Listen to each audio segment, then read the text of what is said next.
Hi, my name is Karen Flehrman and I am Vice Chair of the Housing Advisory Board, but Michael Echese is not able to attend, so this is the first time I'm running this meeting. Bear with me. Let's begin with a call to order and a roll call for the February 26th meeting of the Housing Advisory Board. Michael Echese is not here. I am here. Danny Torodeo, is he online? No. Lillian Ramsey from here. Chip Hennessy. Here. Philip Holgren. Here. Okay. Karen Hoskin. Here. And Emma Robles. Planning Board Liaison, I am here. Great. So I think we have quorum. So I'm now going to switch and go to the agenda review. So we're going to have public participation, open comments from anybody who wants to say a few words. And there's matters from the board. We have a nexus fee study for demolition and additions, and we have some guest speakers. So when I go through the agenda, we can you can introduce yourself. Then we're also the board is expected to answer some questions regarding the information that we get from this nexus fee study. Then we'll switch topics, and the Denver Regional Council of Governments, Dr. Cog will give a presentation.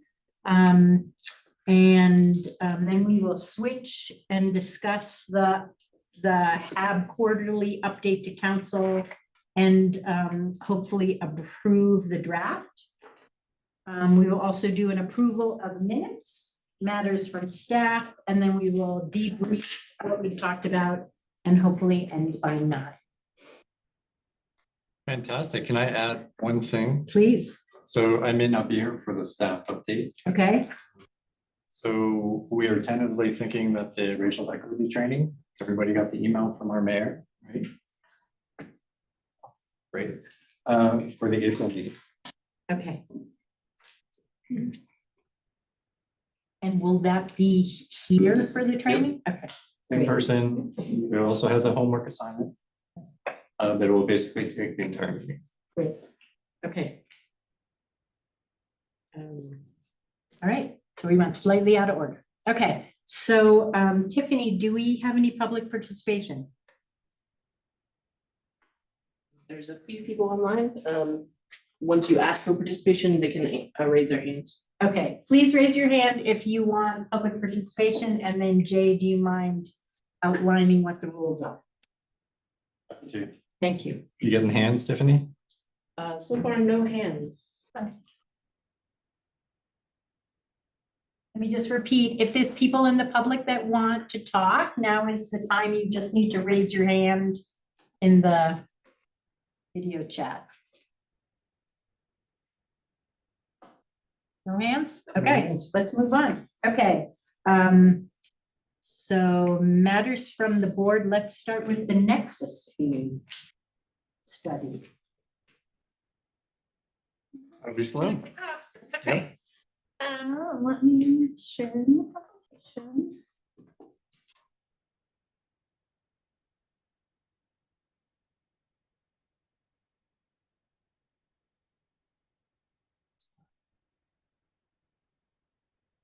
Go. Okay, I am Sloan Walbert. I am the Inclusionary Housing Program Manager for the city, and helping with this nexus study, and so I'm looking into full impact fee.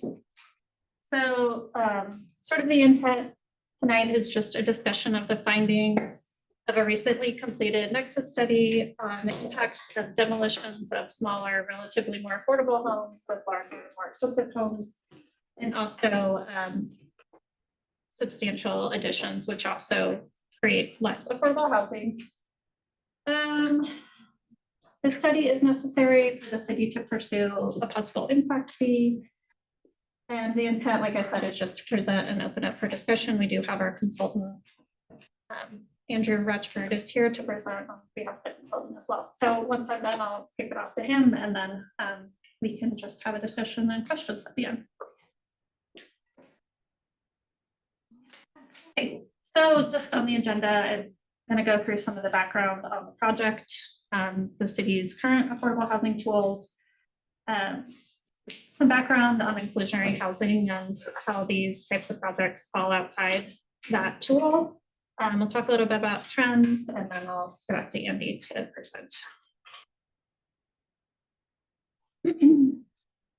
So just in terms of where we got here, we did an update to the inclusionary housing program in 2023, and it was identified that these types of projects were something that we need to examine and address because they fall out, like I said, they fall outside the inclusionary housing program.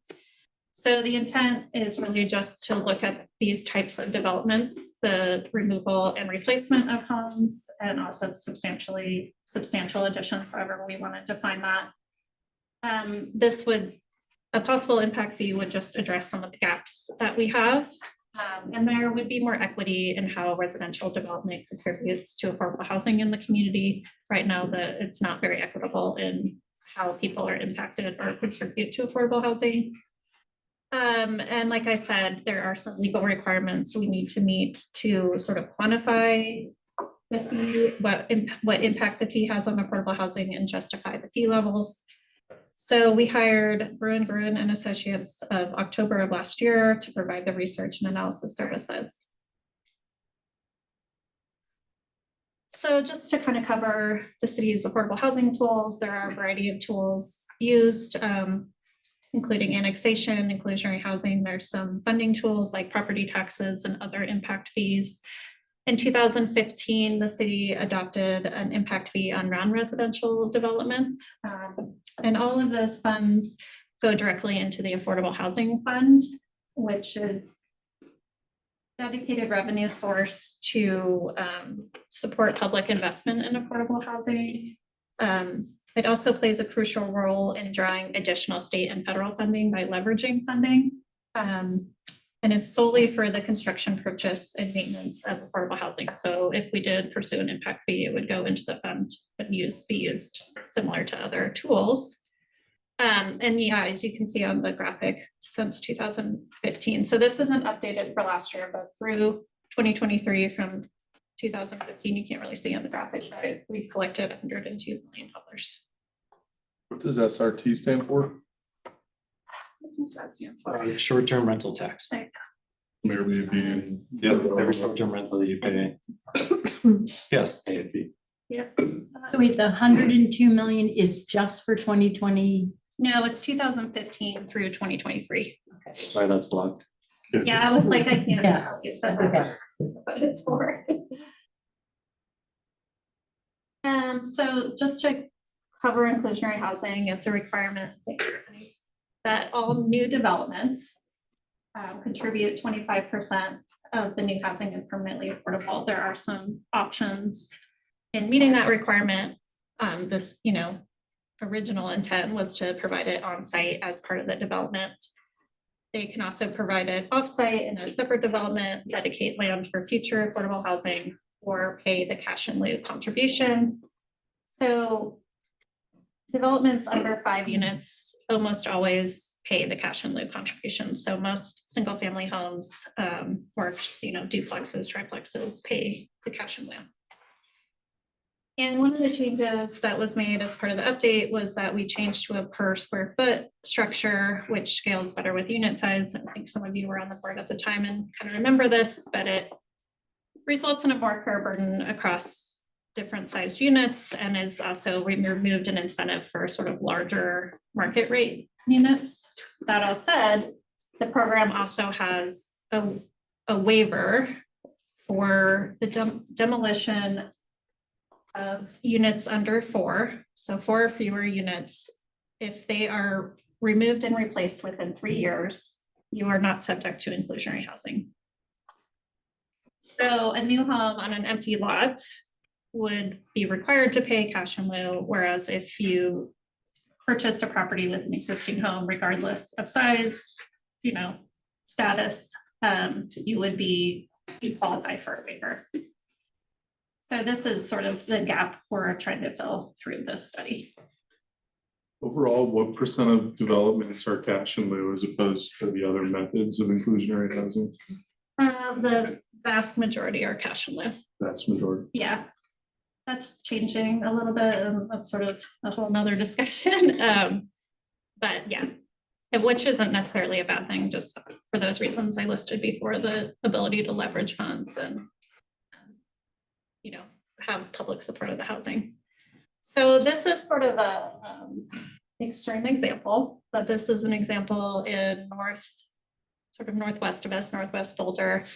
Let's see what I have written down. So a 3,000 square foot home was demolished, built in 1956. They replaced with an 8,500 square foot home that utilized a waiver, so they were not subject to IH. If they had been, the square footage rate for a single family home is $15.34. So they would have been subject to $130,000 in a cash in the contribution. So that's sort of an extreme example, but that's the sort of projects we're talking about. What would qualify someone like that for a waiver? So it's because the inclusionary housing program is only subject to what is considered new residential development. If you're removing a unit and replacing it with within 3 years, it's not considered new development. You're taking a unit out and putting it in within 3 Okay, years. yeah, you're not increasing or decreasing the housing. Exactly, yeah. So this is the table that was in the memo, but basically just trying to make a point that there's been, there's sort of a steady amount of these types of projects. It's not a huge number of projects that would be impacted, but the vast, like you can see on here, the vast majority of that sort of single family type of development receives a waiver from the IH standards. Have you calculated, sorry, Mhm. if you go back to that previous slide, This one or? if you sort of added up what's happened, like how much money would that translate into roughly? We haven't done that, yeah. Not based Interesting on. to know like how much was missed. Right. In significant addition, is there a way you landed on 500 square feet for that class? Because I assume that matters what you're gonna tell us next. I can kind of answer both. One, we have quantified how much revenue it would roughly be in a typical year if you implemented a fee that would now apply to these projects. And two, that was the consultant's suggestion. I said 500 square feet. Some communities, it's a much higher threshold. Others have none. And the reason we kind of landed on it is kind of for administrative ease, if you will. Not sure it'd be worth tracking down and ensuring compliance for every 50 square foot porch that gets turned into a room kind of thing. Like ADUs were excluded, correct? Well, so we haven't really entered into like how you would implement phase. That was a recommendation, and I know a lot of other communities do that. So you could do that. You have to figure out a way to sort of take out that square footage from impact fee. But the other rationale beyond the 500 is, no number is probably perfect. Some people might think that's low, other people might think it's high. But from our perspective, we don't want someone who's just adding a bedroom and a bathroom to be subjected to a hefty fee, right? The idea is it's large additions that contribute to our affordable housing challenges. But that's a policy question that we'll have to figure out through this process. What makes the most sense? Is it 500 or is something higher, is it something lower? Well, also what's stopping for someone to doing 500 here, finish 499 here, finish the project 400. Yeah, Yeah, is it cumulative? That's a good point. pretty expensive to do it that way. You have to get a whole new building permit. So Each time. yeah, it's possible if you really want to get around the fee. I mean, that's a policy question too. We could look at it cumulatively. I don't know. We have to figure out how to. make that work. So I'm not gonna go into details because Andy's gonna do that, but just wanted to point out that they found there is rational basis between these types of projects and the need for affordable housing. And based on their findings, the consultant recommends that you could do a square foot fee up to $15 per square feet. And if you went above it, are you basically saying that it would disincentivize people to doing that? That's not the rationale for the fee. We're saying that it would be harder to substantiate that there's a need for $15 a square foot if you went much higher than that. That makes sense? No. Can you say that again? Well, that's kind of what I'm about to Yeah, present. no, but- I can present and then, like, we could talk about it. Just in terms of a schedule, we're just looking at sort of moving into that implementation stage in the spring and summer, and then bringing back code changes in the fall. We're also going to planning board next week to present, so you'll get double dose of it, and then city council on April 3rd. And then I'll get over to you.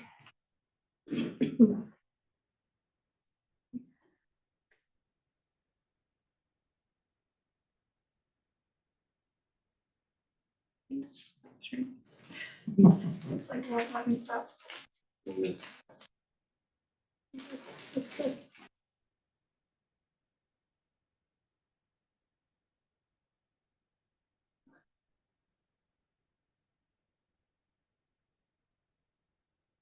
Okay, so I've tried to boil down what's a really long technical report, lots of math in it, into 10 minutes, give or take.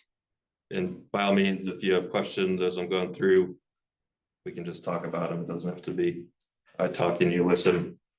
As Sloan kind of mentioned, the gist, city hired us to perform this nexus analysis specifically for single unit projects that aren't subject to inclusionary zoning. In short, it's looking at how single family home expansions, replacements, additions create a nexus to affordable housing in Boulder. By that, I mean some kind of linkage that you can prove up or a causal relationship. So one could be a demand nexus where higher income households that purchase and occupy these homes create a demand for affordable housing. The other one could be a supply nexus, meaning you're actually replacing what used to be affordable homes with 8,500 square foot homes. So we consider both. The short answer is most of the study is on the so-called demand side of the equation. And that's kind of for a simple reason being that, yes, you're losing less expensive homes to tear downs, home additions, major remodels and so forth. But a typical tear down lot in Boulder will sell for $800,000 up to $2 or $3 million. So as the city defines affordable housing, it's a long stretch to say that you're losing homes that used to be affordable to low, middle, moderate income households. So most of the study is about quantifying the so-called demand linkage to these types of projects.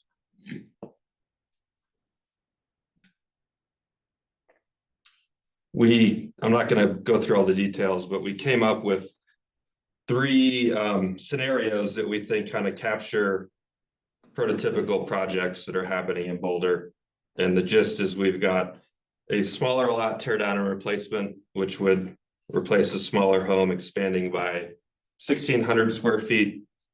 We have one towards the larger end of the spectrum that's expanding by 2,500 square feet. And then we've got one that's on the much smaller side, getting to this question of where do you draw the limit, which is just a smaller home addition. So nothing is getting demolished per se. You're just adding a couple bedrooms and a second floor sort of thing. These prototypical newer expanded homes are estimated to increase in value by roughly 900,000 to 3.5 million. Again, this is typically just an average. The annual income you'd need to purchase one of these expanded homes ranges from roughly 200,000 to 600,000 more than you would be required if you were going to purchase one of the prior homes. So at this point, it's what line number 3 of this table, kind of walking you through the methodology by way of example. We've kind of established two things or two connections. One, which isn't really that surprising, is that the new or expanded homes do sell for considerably more than the homes we're replacing. And two, that the new homes are more likely to be occupied by higher income households. The next step in this linkage is to quantify how those households impact jobs, employment, and workforce needs in Boulder.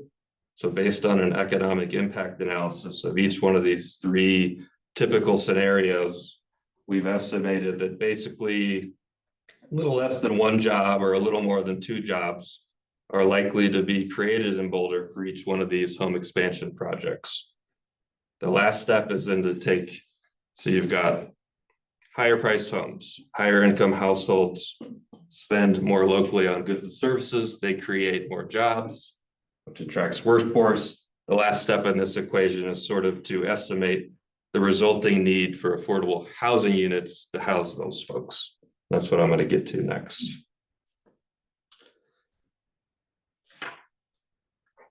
Sorry, I skipped a spot. The most important part on this is the bottom line of the table, which is how many jobs are generated. It's not a huge amount of employment for each one of these projects, but the city experiences somewhere between 50 and 75 a year. So for larger projects, yeah, every two is adding another job in Boulder. Can I ask a question? Sure. Of those jobs that are added, Mhm. do we also have an increase in commuting to fill those jobs? Well, one of the assumptions that's in this long analysis is that most, meaning 2/3 of the workers generated are assumed to be provided housing in Boulder, right? Meaning we're not assuming that for every 10 jobs created, one person is housed and the other 9 are commuting in from Westminster or Longmont or wherever. We're providing housing for 2/3 of the workers generated. And how is that assumption substantiated? It's based on, it is just an assumption. I mean, right now, I don't know, less than a quarter of people employed in Boulder work in the community. But there's analysis, it looks at, Live in the community. correct, sorry. That looks at where dual income households tend to live and work. The short answer is it's an optimistic assumption, but that's kind of the reason for having a fee in the first place. It's generating revenue to house people that work here but can't afford to live here. So why wouldn't you have used a more realistic assumption rather than an optimistic assumption? I mean, because that is Boulder's big problem, Right. right? Yeah, You've I mean, got I'm all of curious, this in, right? what Look at percent that of in community. construction workers who work in Boulder live here? That would be, Or any of the jobs that are created by the bigger houses. you know, I mean, Yeah. I absolutely agree. I think it's a great point. Yeah, the short answer is it's an assumption that could be tinkered with, but if you're only gonna provide, you're gonna impose a fee providing housing for a small fraction of people, the fee is gonna be pretty de minimis. Well, put it this way, most Nexus studies, this is standard accepted practice, so it's not something that we're just pulling out of a hat. We'll assume that all workers generated by new development are housed in the community. If you look around, that's never the reality on the ground, but that's the impetus for having a fee in the first place. If that makes sense. But also part of it it's illogical. is having an assumption that's legally defensible, right? Correct. We could do this with 100% of workers living in the community, and I don't think it would be inappropriate. So in some ways, we're being conservative, I think, with this assumption. so what was the assumption again? The number? Here, let's just take scenario B. This analysis is basically telling you that every 2 larger teardown projects will generate 1 job in Boulder. So if you, And the assumption is that we're trying to build housing for all those people, not for 2/3 of those people, 2/3. correct? See you next week at planning board. It might be easier to illustrate this as I move further along, but let's revisit that topic and assume you agree with the workers and household generated by these tear down or expansion projects. We've quantified how many units would be needed, but we haven't addressed what it would cost to house those households. That's where these financing gaps, that's what we've called them anyways, become relevant and part of this calculation. So basically what we're quantifying is the difference in a typical cost between a market rate unit in Boulder and a housing unit that would be affordable to these different income levels here on the screen. So let's take the example of a rental unit that's affordable to a worker household that's earning 50% of the median income. We've estimated in the report that there's likely to be a gap about $140,000 for that unit relative to a market price. And what this suggests is that somebody like the city could acquire an existing unit for, say, $300,000. They could reduce its cost by $140,000 with this hypothetical fee revenue that you would be collecting, put a deed restriction on it, and then turn around and rent it to a worker at $1,300 or $1,400 a month, which would be, quote, affordable housing to somebody at that income level. We've kind of repeated this exercise for these different categories of housing that are coming from the city's current policies. We're not stretching here to come up with what an average gap per affordable unit is. When you weight it all, I mean, there's all types of different workers, different incomes that are generated from personal spending in the economy. The average is roughly $100,000 per affordable unit. And are you assuming these are like one bedrooms, or are you assuming this is like for families? No, it's in the report off the top of my head. It's roughly an equal mix of 1 and 2 bedroom units. So we're not assuming everybody gets a 4-bedroom detached home on a 1/4 acre lot. This is very modest existing housing. It's not, again, I don't think it's stretching as far as what we're saying this gap is. Sorry, tell me again, this is saying that if the city contributed $136,500, it would subsidize the rental rate Correct. for like a 1 or 2 bedroom apartment for somebody who is earning 50% AMI. Correct. Just want to make sure I understood. I had to read the report like 3 or 4 times. This is, that's an annual, and when you go to the home ownership, is that annual too? Like that would be mortgage payment subsidy? No, this is $200,000? the one-time capital cost, if you will. I mean, you could buy existing apartments in Boulder for roughly $300,000. We're saying the difference in rents to make something affordable to these income levels is a one-time difference of roughly $140,000 for that income level. So this is assuming that the city buys a unit and then rents it, as opposed to like subsidizing the rents of some. It would be the same effects as far as calculating a fee. And I guess you could, instead of opposing a fee over time, make it a ongoing sort of thing, but essentially you'd be collecting $140,000 for this example. The city wouldn't necessarily have to buy the unit with that $140,000. They could keep it as a private unit and give the household $10,000 a year for 14 years to give them a rent voucher, if that makes any sense.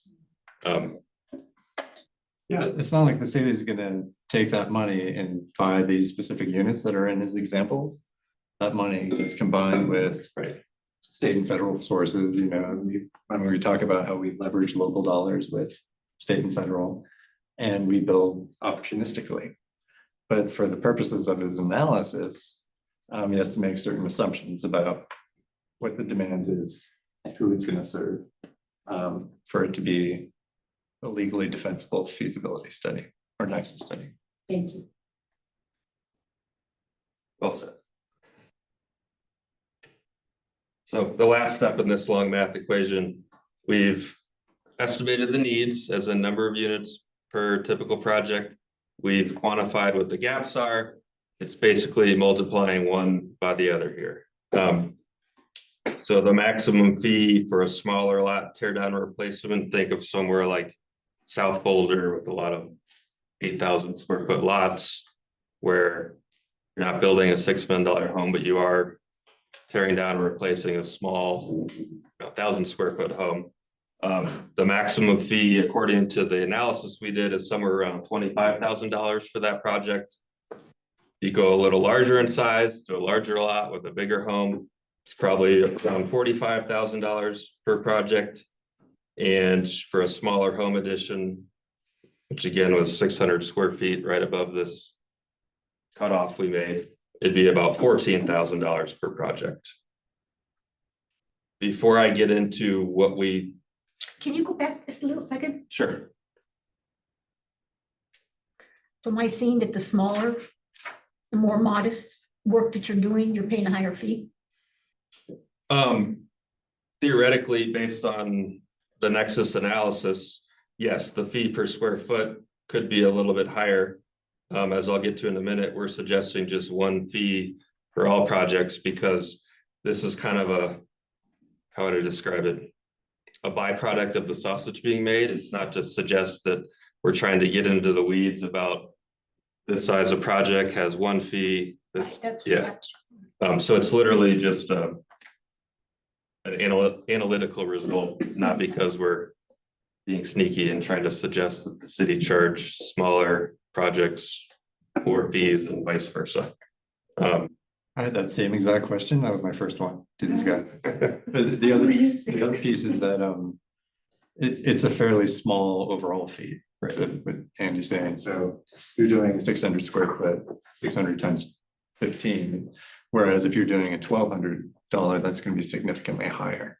Yeah, but if you're only adding 600 square feet, your budget's probably tight, and 14 grand is gonna look like a big number. It's Yeah. relative. I'm thinking like the first time home buyer in Boulder who still needs a ton of money to buy a home. But they buy the house, then they decide they want to have a kid and they need another bedroom, and that's $14,000 to the city of Boulder plus the expense to subsidize affordable housing. These people are like, we can barely afford the smallest home in South Boulder for $1 million, you know, we're getting taxed by the city. And they are like, for Yeah, my honest response would be, we did consider that kind of what you're referring to. And even this third scenario, scenario C, which is somewhat modest addition, to buy a house, expand it, hire a contractor. I mean, you're talking well above $2 million, all in. So I'm not, again, it gets back to the initial point. I'm not sure this is really. Not for a 600 No. square foot addition. No. No, not to build the project. I'm saying to acquire an existing home. Add on, I mean. I think Like one- 800,000 for the cheapest free market home in Boulder, Right. plus a 600 square foot addition, that's not $2 million. Can I say something in response to Chip's point? I would just point out that there is no path to market rate affordability through single family homes. It's just not a sustainable, affordable model. So I just sort of flat out disagree with you, Chip, that's a viable approach that we should be hanging on to.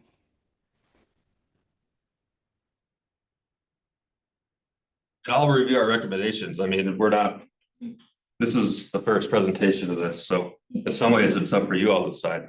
A lot of communities will exempt home additions altogether.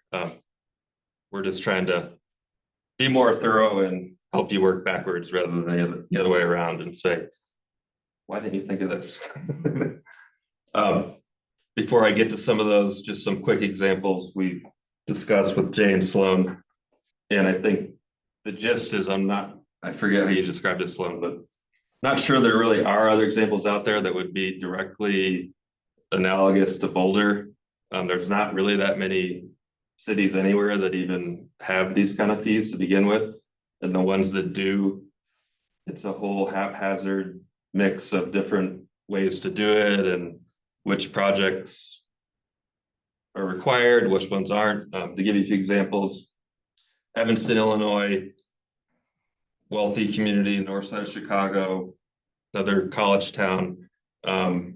They started somewhat of a trend in suburban Chicago of creating a demolition tax.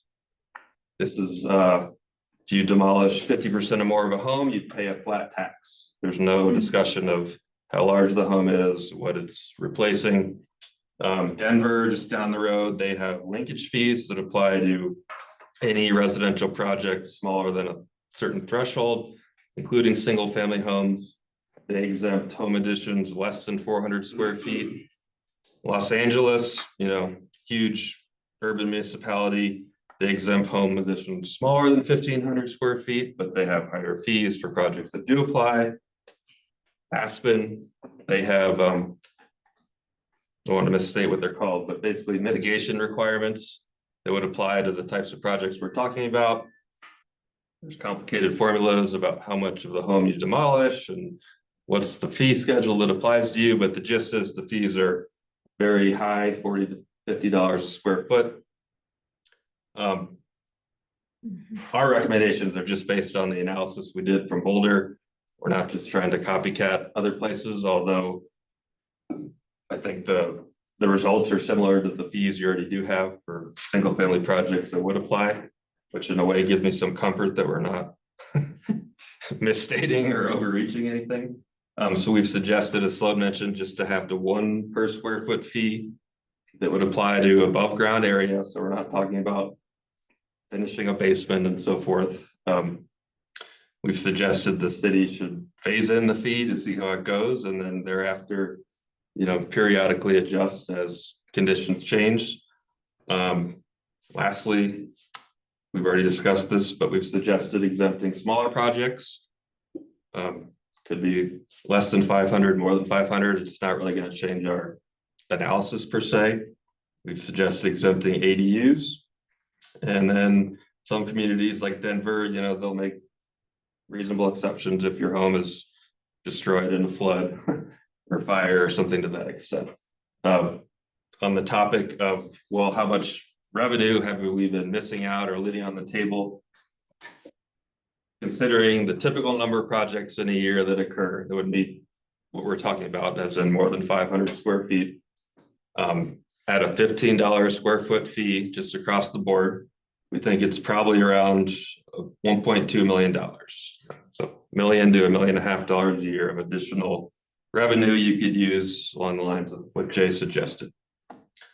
To give you some additional perspective among the examples I just talked about, the fee in Boulder would be, $24,000 to $38,000 for tear downs, less than $10,000 for a smaller home addition. If you look at Aspen, these same exact projects would more or less add a zero, almost in some instances. So you're talking, $112,000 to $180,000 for tear downs. The fees we came up with are frankly very similar to what would apply in Denver, which I do think is probably your most comparable area in terms of housing prices.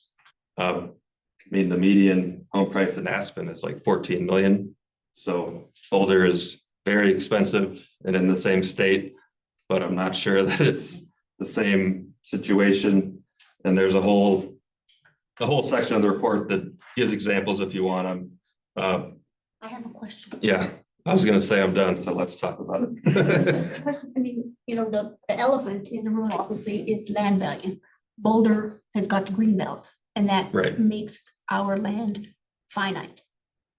How is that taken in as a factor for even the smallest single-family detached house is going to have a huge price tag because of the land? How is land impacted your study, land value? It's explained in the report, maybe not those terms, but let me back up here. To get It would be to more this, comparable to Aspen as far as land Yeah. value goes. I think they're kind of landlocked also. so to get to this, I guess it'd be the second line, increase in typical value. That's kind of what's driving these estimates of the so-called demand nexus. So a big chunk of A or B the majority of it is buying the land. You're paying $1 million to, forget what our estimate was, but almost $2 million to buy a lot and knock down the home. So this does recognize it So that increase in typical home value. includes the land Dollar is relative to what? relative to the existing homes that are roughly $1 million to $2 million.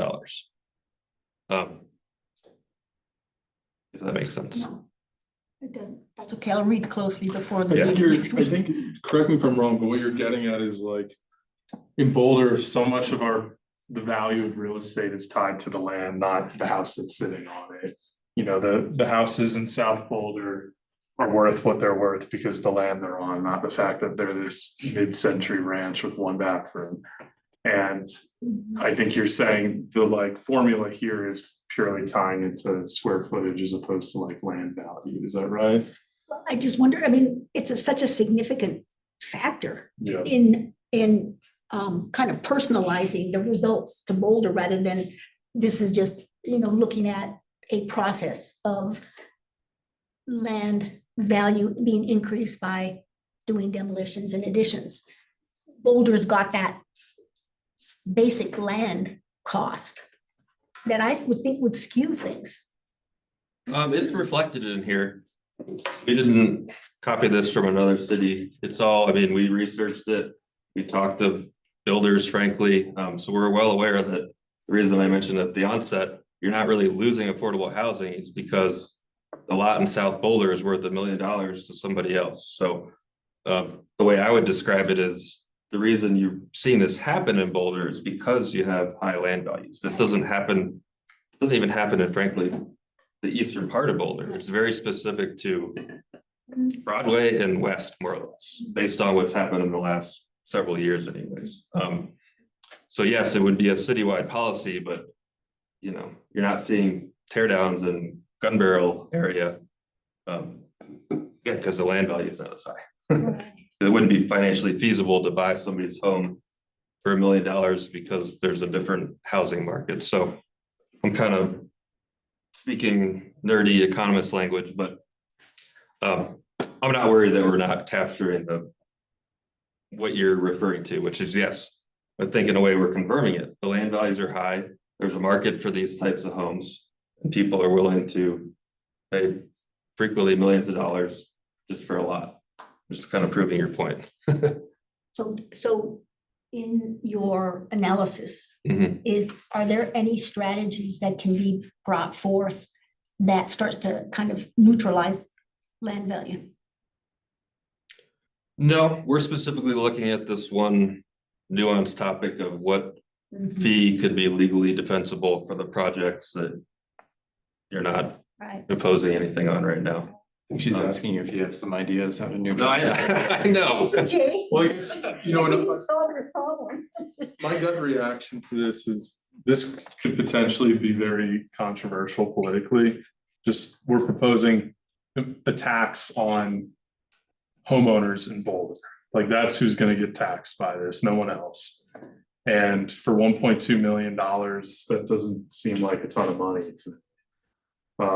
Is there a better way to raise $1.2 million? And is there a way to do it where we tax people that don't even live here?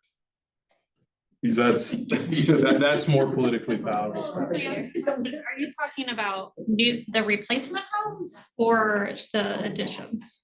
Because that is, to me, they're two different things. I think there's different logic that goes in. These are just kind of gut reaction. Gotcha. I definitely am more opposed to the idea of taxing the additions. I think it's more politically palatable to tax a tear down.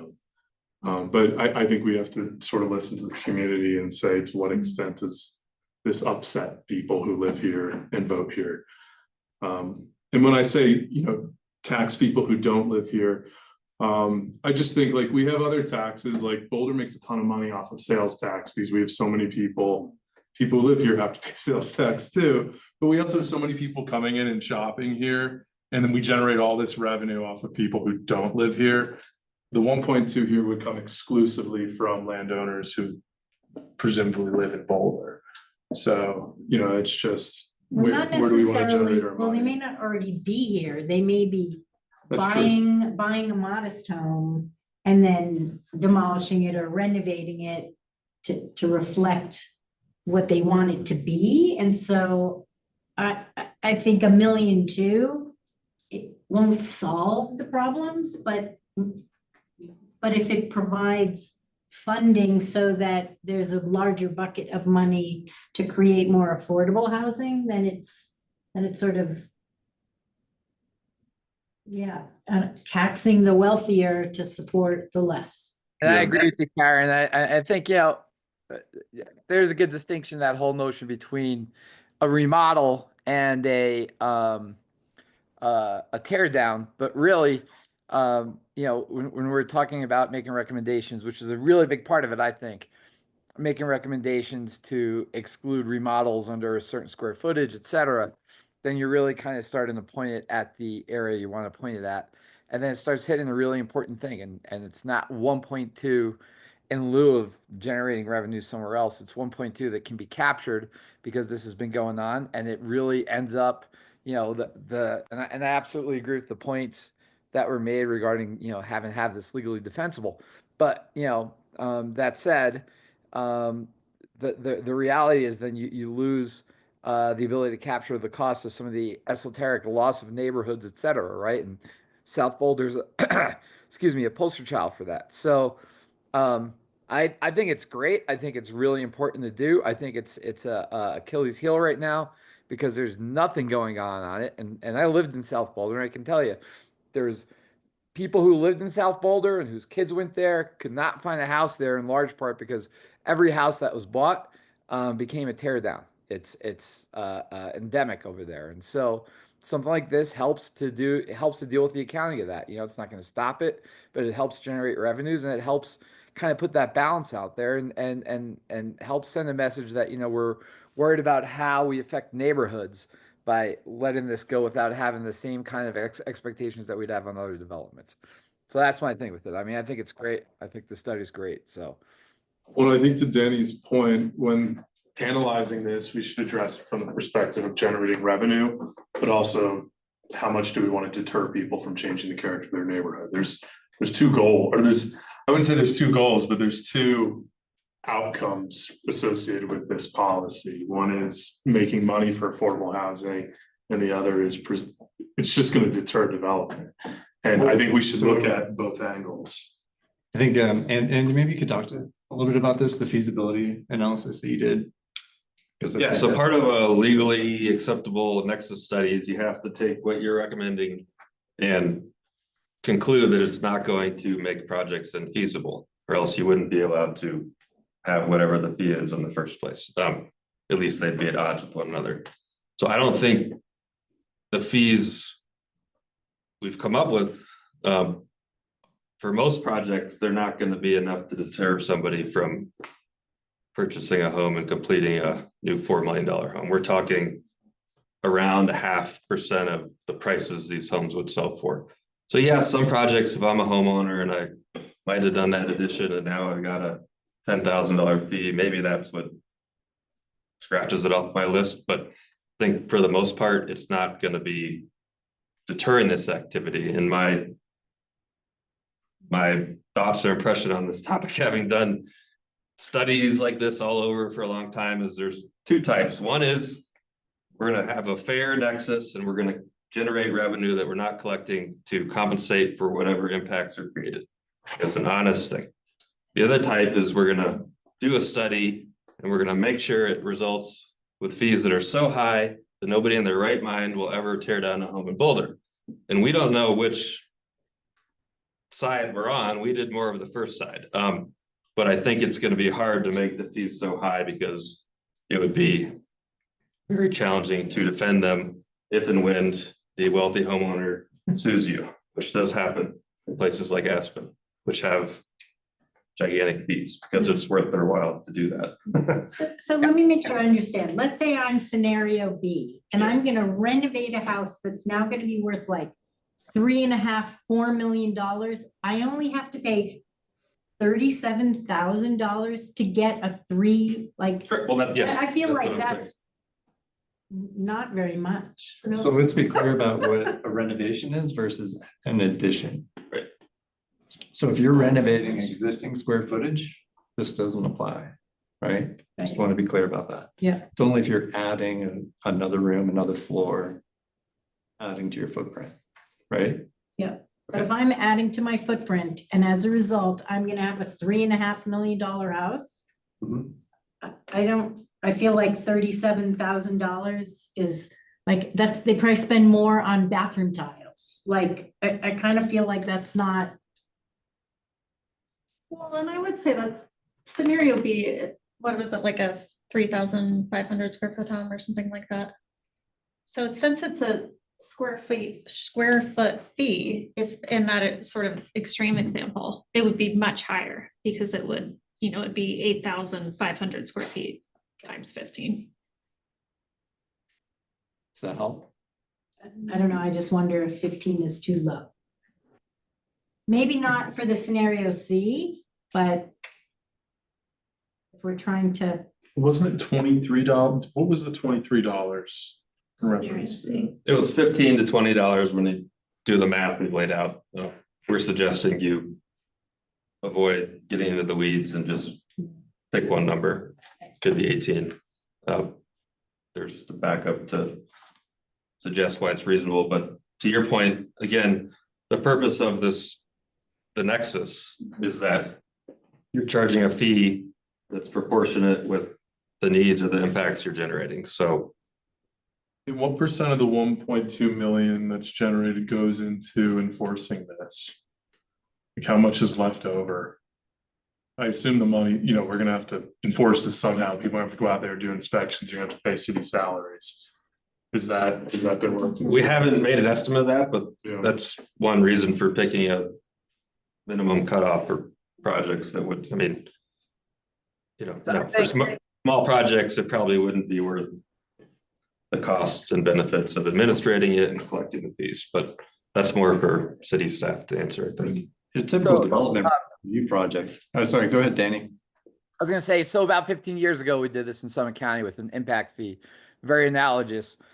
The first thing is, in terms of inspection, it's part and parcel as part of the building permit process, right? You have to bring in your plans, you have plans review, you have everything like that. You can maybe throw an additional fee in there for plans review, but it really becomes just part of the whole thing. There's no really way to navigate around it unless you don't get a building permit, which is incredibly ill-advised path to take for anybody. I've had some clients that I've had to deal with that with, but I think the other part of it too, just getting back to that whole notion. So the impact fee that we had, anybody who's been in Summit County knows there's certainly no shortage of ridiculous trophy homes, and there continues to be, right? So what you can do, I guess we're in a weird time in terms of government, but typically, government's got its restraints, and these are the things we can do and we don't do when we follow the law. And from that, I think the whole notion is we're speaking as firmly or resoundingly as we can about where we're looking at things and moving forward. And I think that's the whole notion of where there's a policy perspective. There's no way to stop it, but to account for it, and then for the people who do live here already, because really I don't think, like I was just talking about all those tear downs that I saw, I don't think anybody that did one of those tear downs lived there and then moved back in, because they usually take 1.5 years anyhow. So typically, and I've seen tons of them, and I have friends who are contractors and stuff. So I guess the point is it accomplishes a lot, even if it accomplishes a little. That's my thought on it. So. I have a clarifying question. I think I misunderstood something. So that first recommendation applying to net new. So if it was a house that was 2,500 square feet, they demolish it, and then they build a 5,000 square foot, the per square foot fee is for that, whatever that difference is. Somebody do the math. 2,500. 2,500. Right. Not the total 5,000. That's what we've suggested. It's just a math, meaning Okay. you could say the fee amounts here, maximum fee per expanded home, those are fixed. It's just a matter of if you're gonna have a per square foot fee, do you charge it on everything? We're suggesting that just make more intuitive sense when we're talking about what we're talking about, which is expanding homes to get people thinking about it's on the additional square footage, you know what I mean? But again, it And that's how. other- wouldn't bother us to do either way, yeah. That's how other impact fees work in the city, so. Thank you.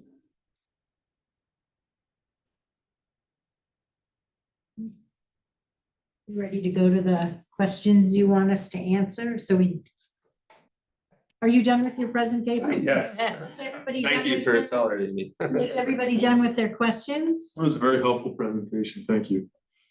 So I think what the board is supposed to do is, do we have any feedback? Do you want, are we thumbs upping, thumbs downing? We're just listening. You're providing input to staff. Okay, here's my opinion. I love the idea of capturing additional funds for affordable housing by addressing things that we haven't sort of taxed before, right? And there is a lot of the before and after, the $800,000 before house and the $2.5 million after house. And so I like this solution of charging for demolition and renovation. I don't know if $15 per square foot is the right answer. I don't have to decide that, but I do think this solution, as well as like the empty housing tax, which is something that is being bandied about as well, are just ways to figure out how can we provide more affordable housing for the people who want to live here and who do work here, but in.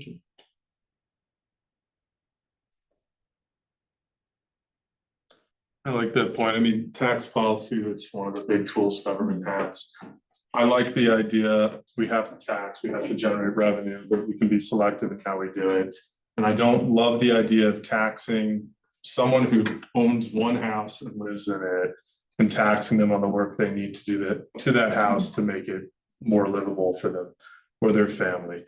I do like the idea of taxing corporations that own multiple homes in Boulder and do develop them like that. I know it has a trickle down effect on buyers in the end, but I just feel like hitting a homeowner with a tax when they want to do a modest expansion versus perhaps a new buyer who wants to tear something down and build something that's twice the size. We are looking at sort of different scenarios here. And I think we should try to be as respectful as we can to people in our community who are trying their hardest to buy a free market single family home in Boulder. I know that if you're buying a house in Boulder, that means you're rich, but some people aspire to do that one day. Might take 20 years of savings and then to get hit with a gut punch by the city saying you've saved all this long, you got to pay more because you want to have a kid or something. I don't know. I think we can be, I think we can be a little more mindful of who's going to be affected by this tax policy when designing it, as opposed to looking at it purely from just a square footage perspective. So I'm curious, Chip, would you propose or dream of there not being this additional tax if it's an addition? Or would you I would like be- it better if the square footage were, anything over 1,000 square foot? Can you tell me if 500 square foot is maybe 1 or 2 bedrooms, right? Or a living room of sorts? I mean, 500 square feet is about the entire unit I live in. So I live in a 600 square foot, 1 bedroom condo. Mhm. So depending what you're trying to accomplish, that could be a living room expansion with maybe a guest room. It could be a relatively modest addition. I would be in favor of increasing that threshold to 1,000 probably, which 1,000 square foot addition is obviously a significant expansion to home. I guess the other way you could frame it is instead of just square foot, did you ever consider saying any addition that increases the existing footprint by X% then falls in the tax? Because 500 square feet for one house might be a lot and 500 square feet for another house might not. That could be perhaps another way of looking at it. if it's 100% increase of the home's current footprint, you're clearly doing something big to the home. Whereas if it's a 25%, maybe not. That's one Are you angle. saying if you go up, then you shouldn't have to pay it, but if you expand your footprint, you do have to pay it? No, I'd say up. I guess if you're going up, does that factor into this square footage formula as well? I imagine, yeah. But you're just looking like if 1,000 square foot home, the 2,000 square foot home expands to 3,000, that's a 33% increase. You're obviously changing the nature of that building significantly. But if a 4,000 square foot home goes to 5,000, that's not as big of an expansion. That's just a thought. The other thing I But if you're propose, buying a 5,000, if you've purchased a 4,000 square foot home and you're about to increase 5,000 square feet, I don't think you're gonna have problems with, like, you're that's not, probably right. that's not the struggling. The concern, first-time home buyer. the concern I have is the person who spent a ton of money for a very small house in Boulder. And I think we don't want to impose additional barriers if they need to expand that small house to Yeah, accommodate. something that we discussed with Jay and Sloan, and we don't have any great ideas, so we didn't make recommendations on it, but mainly in other states where the state laws are different, they'll have exemptions for homeownership. And if you lived in the home for 5 years, demolish it, and you sign not a deed, but a covenant that you're gonna live there for another 5 years, you don't pay any of the fee. And if you sell it prior to then, like you're pulling the fast one and you're gonna flip it, you owe them the fee. I like that idea. What if there But was it would be something- hard to, I think it might be hard to do here, but Sounds Administration? Nightmare. Enforcement? Yeah, I don't Make a couple necessarily want to comments. micromanage things, but if the real issue is that we want to incentivize families and working people to be in Boulder, I wonder if there's an income component to it, like, So Like, if you're you below, can- you're basically, you'd have to income qualify to get a waiver for Yeah. the fee. Yeah. Yeah, this is, again, administration. Philip has a comment. Yeah, I just wanted to give a few comments. I appreciated Karen's summary, and I basically agree with most of what she said. I think just kind of filling in this gap, it seems kind of like a loophole that seems unfair to other developers building new housing. I guess one thing I would say about Chip's last comment about expanding homes is I guess I would just also reiterate that, like, there's no path to affordability in any market rate approach through single family home. That ship has sailed a long time ago. The notion that someone might buy the smallest house they could and expand it so that they could have a child, that's a very endearing scenario, and I'm sure that's true for some people. The overwhelming statistical trend right now is that fewer and fewer people are living in larger and larger homes. And we should not be incentivizing that in any way. We should be disincentivizing that. And so I think I would be reluctant to carve out an exemption for expansions on the single family home side. I think in terms of like expanding affordable housing, we have to focus on other kinds of missing middle housing and figuring out how to raise revenues. And I think this is one nice kind of simple way to fill in a gap in an already existing program. I wouldn't anticipate a lot of extra overhead to implement this versus the ongoing program for inclusionary housing fees. So anyways, that's kind of my my overall comments. Thanks for the presentation. Karen, circling back to your point, how many people like live in a house and then decide they want to like flip it and then sell it like on the back end?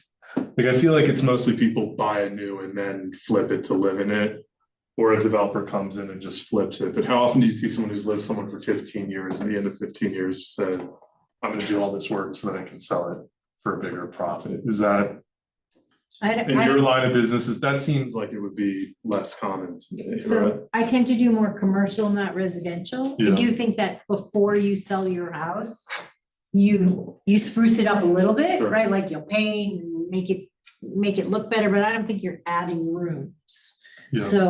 So I think most of what this analysis was people who are coming into the market, who are buying an 800,000 starter home, demolishing it and building and replacing it, or they're buying a single story ranch and then they're popping the top and they're doing extensive renovation, and they'll probably live in it, or maybe one of several homes that they own, but it's making it so that there's fewer and fewer viable starter homes.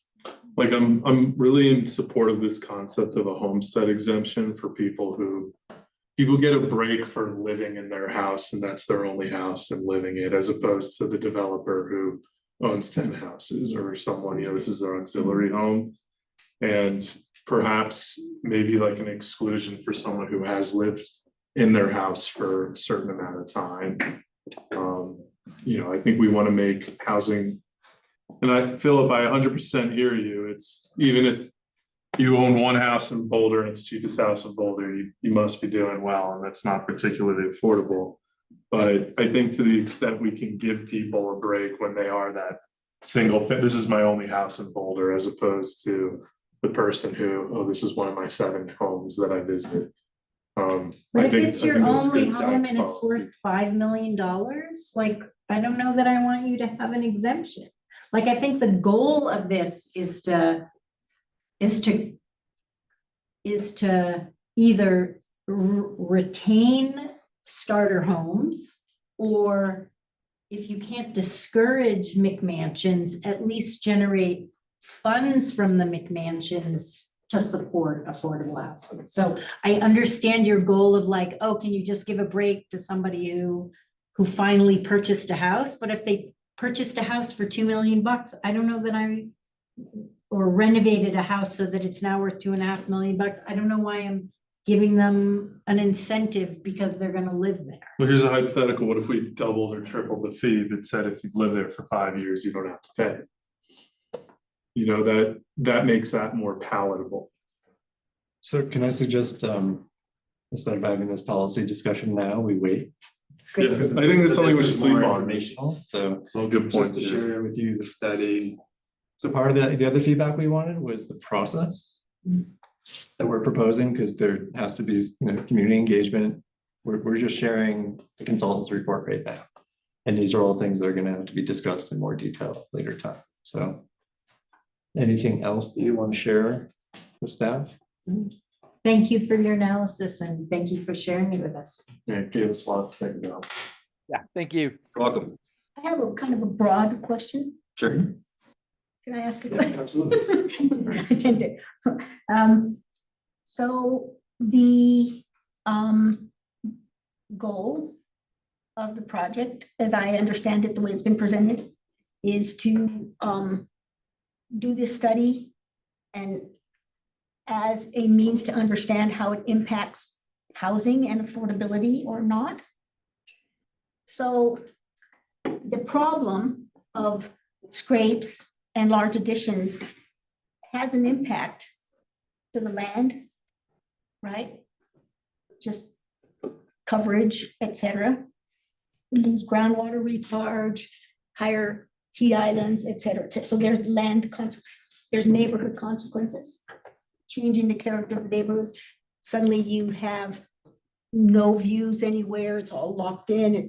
So those are impacts and housing. So there's 3 major areas that these large demolitions and scrapes impact.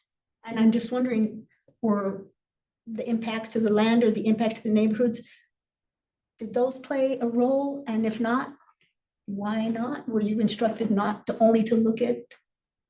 No, we weren't instructed not to look at that, but we're specifically quantifying, you mentioned it, how these projects impact affordable housing. So this is specifically an affordable housing impact fee if the city were to implement it.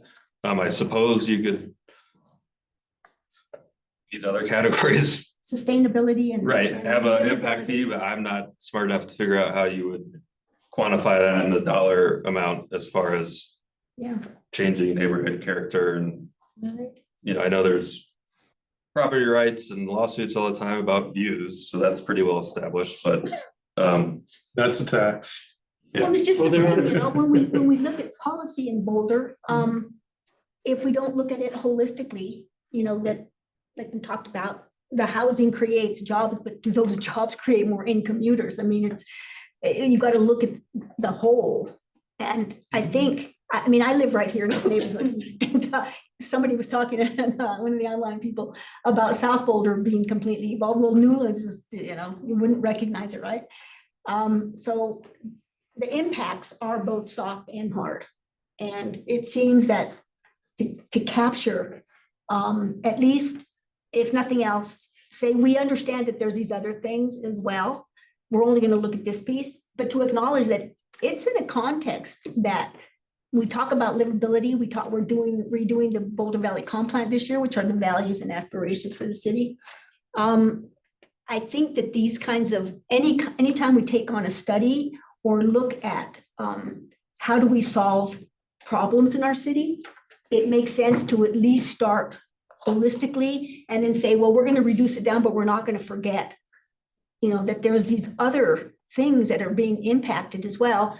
And that's how unexpected solutions come to the table, right? When you leave these little things out there, but you know, it's out there. It's impacting, you know, the neighborhoodliness when you can't see, everybody's got the tall buildings, or the fact that, you know, suddenly Goose Creek isn't getting recharged because everything's paved. You know, these are big impacts.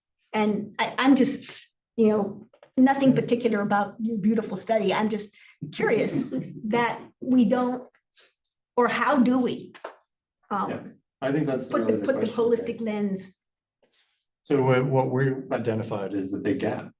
So you can tear down a house and build a new one, and you might pay impact fees, but probably not a lot, certainly not towards affordable housing. Whereas if you build a brand new house on a vacant lot, you pay a significant amount. Right. So again, just bring us back to that equity piece. So we're trying to make sure that everybody who's has an impact on affordable housing is paying a similar fee. Right. But all these other things, I mean, yeah, I mean, stormwater is measured based on your area of imperviousness, right? So that's how you measure that impact. So the affordable housing has this nexus fee, stormwater has, you know, different measure.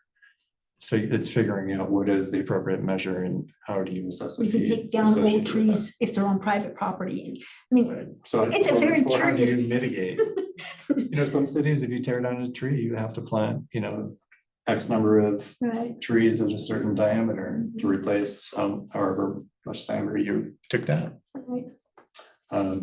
Same thing with our compatible development standards, right? Right. So, I mean, that's designed to protect views, to protect, you know, basically monstrous bulky buildings.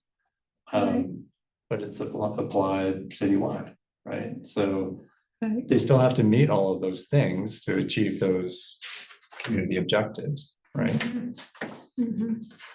But this is really just focused on affordable housing. Right. That, I mean, unfortunately, that does happen, right? We've got to focus on the things that come to us, but you know, my lens always tries to get bigger and see, well, how can we add a little additional, but thank you for indulging the question. You know, I know it probably wasn't in the scope of your project, but you know, it's impossible not to think holistically.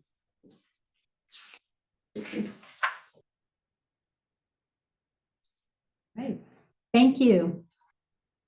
Awesome. Thanks for having me. Yes. Okay, let's switch topics. So, Dr. Cog, thank you for your patience, and Oh, I forgot to ask you, do you want me to? the floor is yours. Yeah. PDF.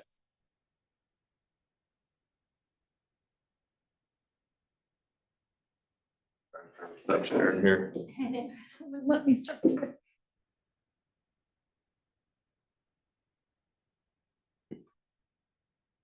You guys can get started. It's gonna take me a Great. couple seconds, yeah.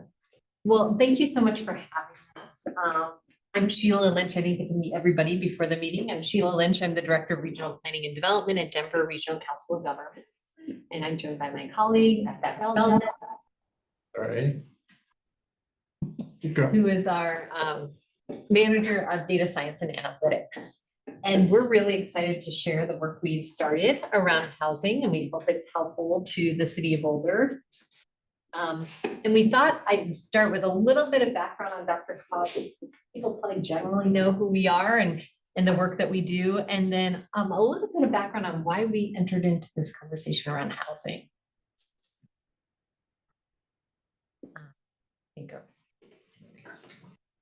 Great. So Dr. Cog is a regional planning organization. We serve 59 local governments now. We just added one more this past couple months. And we tend to talk about our work in three key areas. One, in the transportation and mobility space. We are a metropolitan planning organization, which means that's a federal designation that has us playing a role in terms of facilitating transportation planning conversations and also transportation investments. We also work in the space of regional planning. So we, through a state statutory authority, we are a regional planning entity, and I'll talk more about what we do in that space in just a moment. And then the third area that we work in is aging and disability resources. We are an area agency on aging. The boundaries of that are a little bit different because Boulder actually has an area agency on aging. So Boulder is not included in the one that Dr. Cog manages. But in that regard, we are engaged in direct services to policy advocacy to really see how we can really support healthy aging across our region. So in our role as a regional planning council, one of the things we do is adopt a regional plan. We refer to that regional plan as Metro Vision. The first Metro Vision was adopted in 1997. Our last major update was in 2017. And what you see on the screen is an objective that's included in our current version, the one that was adopted in 2017. And I should say it was adopted unanimously across the 58 member governments that were involved at the time. And we were very intentional about including housing in that plan. At the time, Dr. Cog didn't have necessarily programs or initiatives specifically focused on housing, but we knew how important housing was to building a strong region. Next slide. Another bit of context I want to mention is that back in 2021, the bipartisan infrastructure bill made some changes around how we do transportation planning and expanded to include housing as one of the planning factors that we need to consider in our transportation planning work. Now, I will say that Dr. Cog had been thinking about housing and its nexus with transportation for quite some time, but what this change did is it opened up some opportunity to actually use transportation planning funding to consider housing, to develop assessments and planning. Next slide.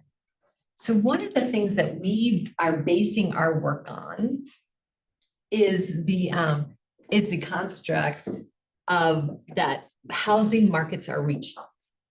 We know that people, you all just had this lively discussion about how people are making choices around housing. And we know that people are making choices around housing that really transcend local jurisdictional boundaries. And so in that case,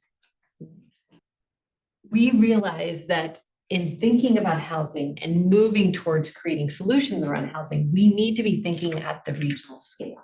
We need to be developing policies, programs, initiatives that really address housing beyond just a jurisdictional boundary.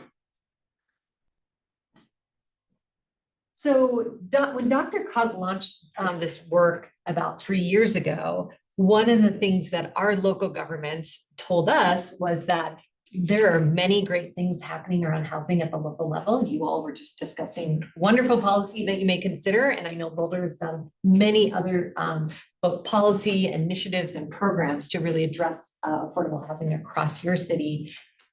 And at the same time, we heard there are many things we can't tackle alone. We can't tackle one city at a time.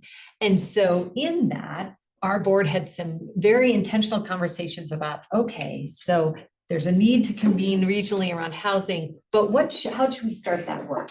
So we decided that starting with a regional housing needs assessment, really understanding the scale and scope of housing need regionally was a very good foundational way to start. And that we intend to then bridge that into developing a housing strategy that we have already started to kick off and will be working on over the next year. And we are very committed to seeing this work be sustained in some way. And so we believe the best way to do that is to integrate that into our regional planning work. So seeing this integrated into our next update to Metro Vision, our regional plan. So our regional housing needs assessment, we organized it into 3 key parts. The first was a deep dive data analysis to really understand the scale and scope of housing need. The second part was a systems barriers analysis. We talked to many stakeholders to try to understand, so what are the barriers that are getting in the way of addressing housing need across the region? And then the last piece, because we knew we were moving into developing a regional housing strategy, we spent some time asking stakeholders, how should we be framing that strategy and what should we be thinking about as we launch that strategy? So we, throughout this process, we're very intentional about engaging stakeholders across many different sectors. We held focus groups, interviews, we even convened conversations hosted by different groups. And throughout, you can't see it at the bottom, but we had an advisory group that helped guide us both in developing the process for the needs assessment and then weighing in on throughout the process as we were doing some data analysis, just helping us understand if what we were discovering really resonated. And so the groups that you see on the slide represent who we engage throughout the process, but also who is represented our advisory group. So I'm going to pass it on to Zach, and Zach's going to take us through the data analysis. So before we get too far, I'm just going to kind of point out some of the key findings that we're looking at. So first is that while there have been booms in housing construction in the region, we're still behind on production compared to population growth. So there has been a lot of building and there continues to be a lot of building, but we're not keeping pace. Can I ask a quick question? Yeah. Do you know the last time the region was able to keep up with demand? I would guess it was oil and gas bust. So early 80s? Yeah, that would be my guess, but I'd have to look for sure. Yeah. Can I ask a question about this first point? Do you happen to have a graph of finished square foot of housing per population? And or number of bedrooms as a function of population? We could probably get closer for number of bedrooms just because of estimates out of census data. Because I would love to know that which way that is trending, if there's more bedrooms per person or less bedrooms per person. Yeah, and that's something we can pull out of census data. Thank you. And we've also kind of used that as a measure around underhoused, where you have particularly high number of persons living in a house relative to the number of bedrooms or rooms. Yeah, I mean, I'm not trying to undermine the need for more housing, but I do always kind of want to think about also the distribution of the current housing that we have. Because if the actual ratio of bedrooms to people is continuing to go up, there's maybe more to think about than just adding more supply. Yeah, 100%. And a lot of that will be kind of borne out in the AMI bins that we're seeing. Smaller households, lower income households are where the need is greatest, and the housing affordable at that level is going to tend to be smaller. Yeah, of course. Thank you. Kind of the second point here, low income households are really the largest portion of need. And then that's really being driven in part by this third point, that there's an aging population and generally smaller households. So more working adults are those households tend to have higher income. As households age, they tend to have lower income, and there are going to be an increase in number of single adult, older households, which will have particularly low income and also have specific housing needs. And finally, the kind of the type of housing available and the affordability is very unevenly distributed across the region, which obviously will be a surprise to this group. So we're gonna walk through these steps to kind of just give a really high level description of the methodology for this needs assessment. At its most basic, what we're really looking at is just supply and demand in the future. And then we kind of back that back to the present to see how much need there is currently. So if we estimate how many housing units we'll have in the future, that's relatively straightforward. We know how many housing units roughly we have now. We use census data to get an idea of what portion of those are derelict, don't have kitchens, don't have running water, which portions of them are likely to be demolished. And then we look at future demand, which is fairly directly coming from the state demography office. So they give us forecasts on population and households. And we then use some of our forecasting to distribute that around the region. The next step is we basically take both the supply and the demand side and figure out where it's sitting in terms of income bins around AMI. So look at the housing unit, how affordable is it, and then look at the household. And then we can separate out this estimated need by income bin. The third step was we define regional submarkets. These submarkets, we kind of required that they be contiguous, and we used commuter data to kind of let algorithms try as best as possible to set these up as commuter sheds so that they're more contiguous housing markets where possible. Next, we defined a model to distribute that need to the submarkets. And then we used basically the exact same model where we have the data from those submarkets to the local level. Importantly, this distribution to the submarkets and the local level, it's just the number of households. So the distribution of need by AMI, that's fixed at the region level, and all submarkets and local jurisdictions are estimated to have the same proportion of need at all the AMI bins. So none of the factors that go into these are determining where higher or lower income households are needed. Okay, so here's where we get to the big number. 511,000 new housing units by 2050. If we back that up through to 2032 to get kind of a shorter term policy window, we're looking at about 200,000 new units for the region. And that could be like condos, apartments, houses, anything, Exactly. any number of bedrooms. Is there like a median? Well, no, but we're gonna see that there are different AMI bins of need, and then necessarily we would kind of expect those higher AMI bins to be larger units. Okay.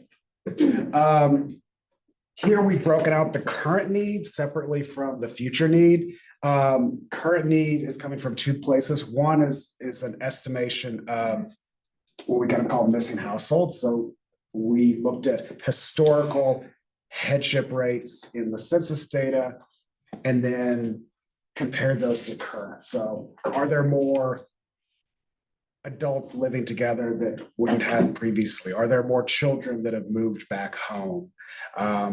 how have those headship rates changed? And we kind of can then estimate how many units we would have if we had kind of a better functioning housing market.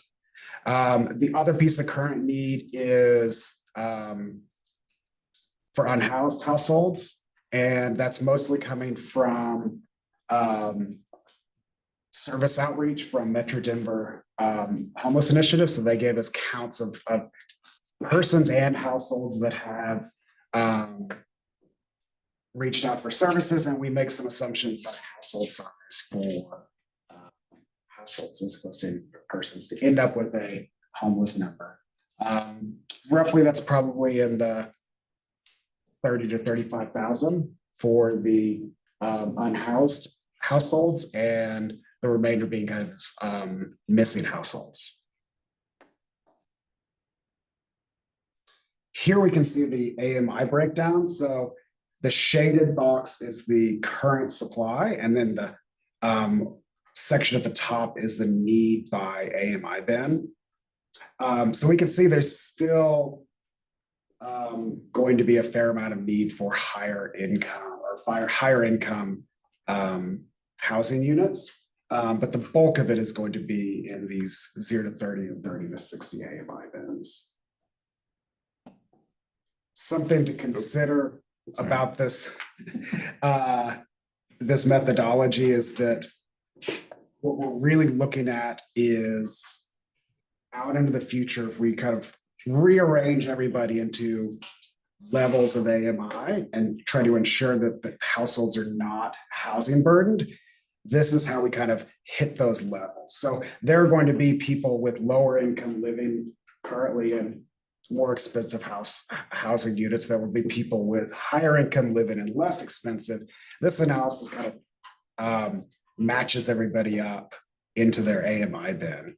So it's important to also think about that we're really trying to point out in some ways where the kind of pain point and burden will land if we don't improve the housing market. It's not going to land in these higher AMI bins. It's going to be in these lower ones where we see these large number of households that are going to be housing burdened.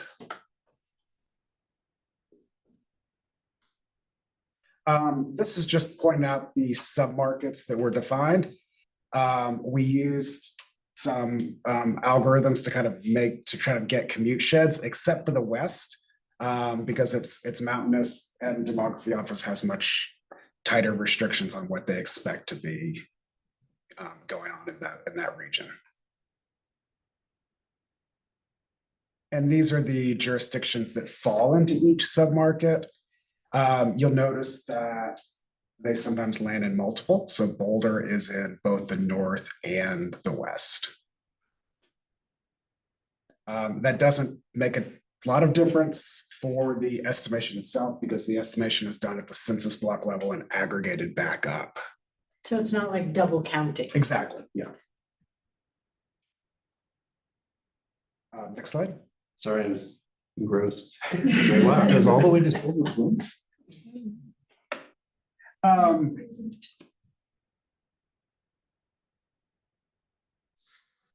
Okay, so this is just to kind of give an idea where we are sitting currently in kind of recent housing construction. And we can see that it's very different by submarket. So the central total, which is predominantly Denver, has much higher portion of multi-unit compared to the other submarkets.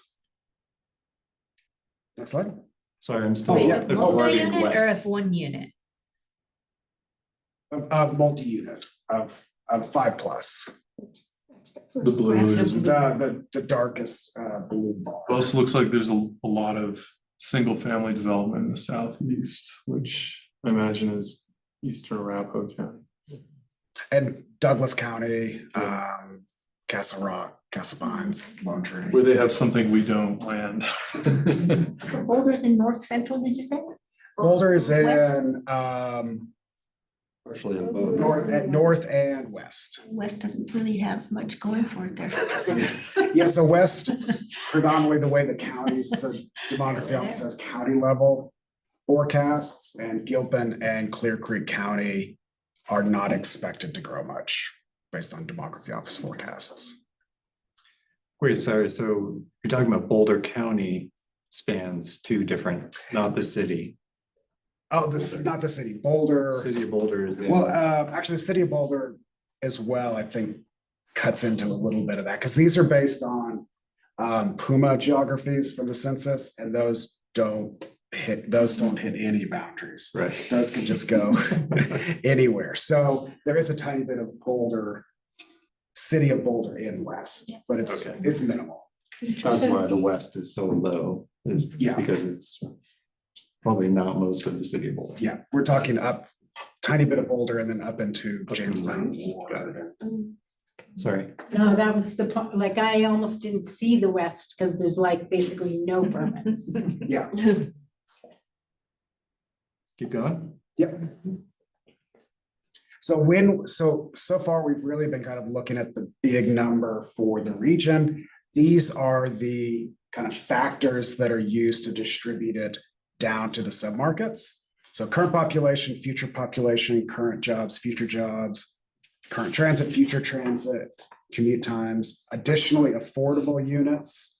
There's kind of built-in areas that have a proportionally more affordable units are kind of allocated a lower amount of need, and same with vacancy rate. So if there's a higher vacancy rate, there's an assumption that the housing market is kind of a little bit more sufficient in that area. And also we are removing short-term rentals and second homes from. That's what I was gonna ask you. Right, yeah, They're not in here. they're not in there, that's correct. Why? In the vacancy rate calculation. Are So- they in the overall data somewhere? They are in the overall data set, but they are not included in supply, but the consultants kind of looked at historically in this region, the short-term rental rates, and they're not super high and they are declining. So it was not kind of a large factor in the overall. The second home, The second home and the short-term rental. even though the second homes generally aren't rented. They fell into the same. They're kind of falling into the same, yeah. Well, because the short-term rental and the second home, they're not housing permanent households. And that assumption would totally fall apart in a resort community or.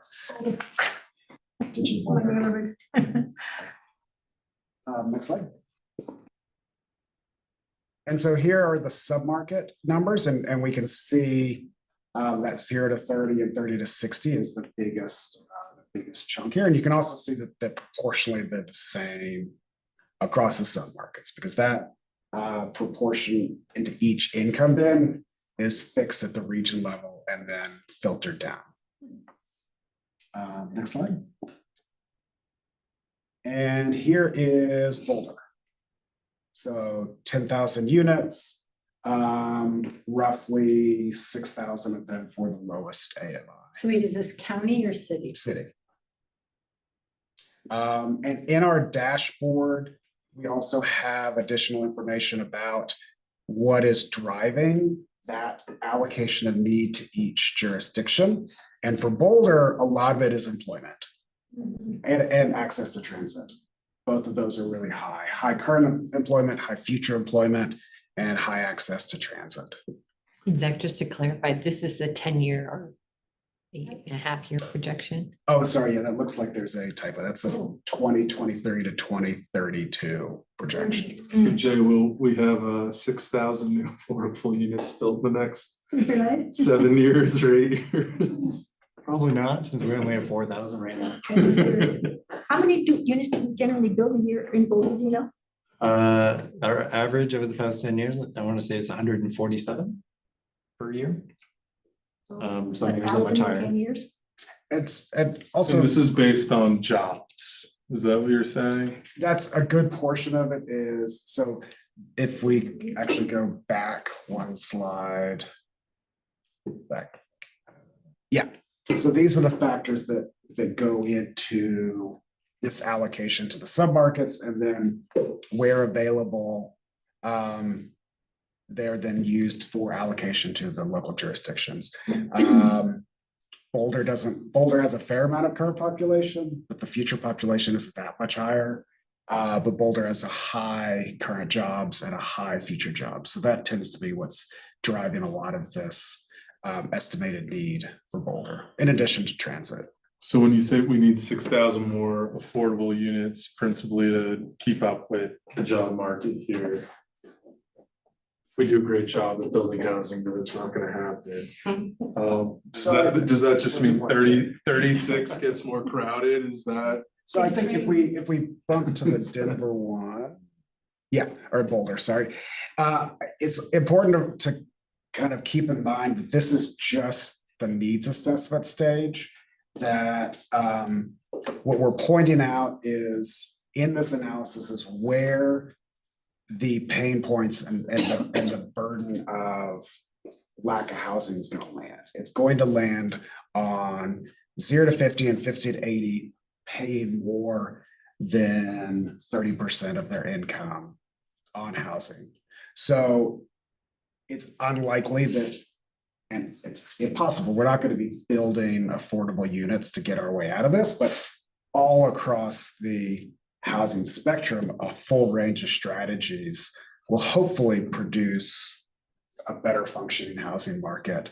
And there also may be strategies in terms of people who have houses that are underutilized, housing additional people in them, greater liquidity in the housing market so people can move down in housing more efficiently, which is difficult now.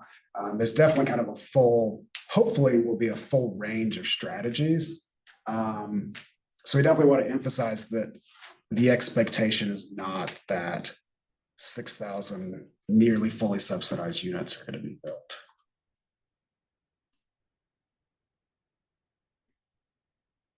Great. So as I mentioned, the second part of the regional housing needs assessment was a real analysis of the systemic barriers to addressing housing need. Slide.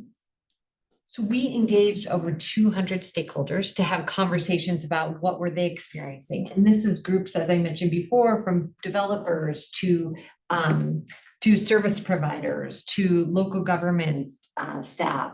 And we learned a lot about many, many different barriers. And I'll just emphasize that there were many barriers. There was not one single barrier, like if we just fix this, and as you all know, being on this committee, how complex it is. But we did try to organize it into these areas or categories for the exercise of trying to wrap our heads around where would we take this when we start doing our housing strategy. So we plan on leaning on this analysis to be a foundation for how we start building a strategy, a regional strategy. So I'll go to the next slide. So some of the things we heard, like in land use and process, this was not just that there was not enough zoning, that it's not exclusively single family. That was a piece of it. Part of it was the process, like what process people need to go to build housing, the entitlement process. It could be the requirements around open space requirements, parking requirements, that all of those together start creating significant barriers for addressing housing.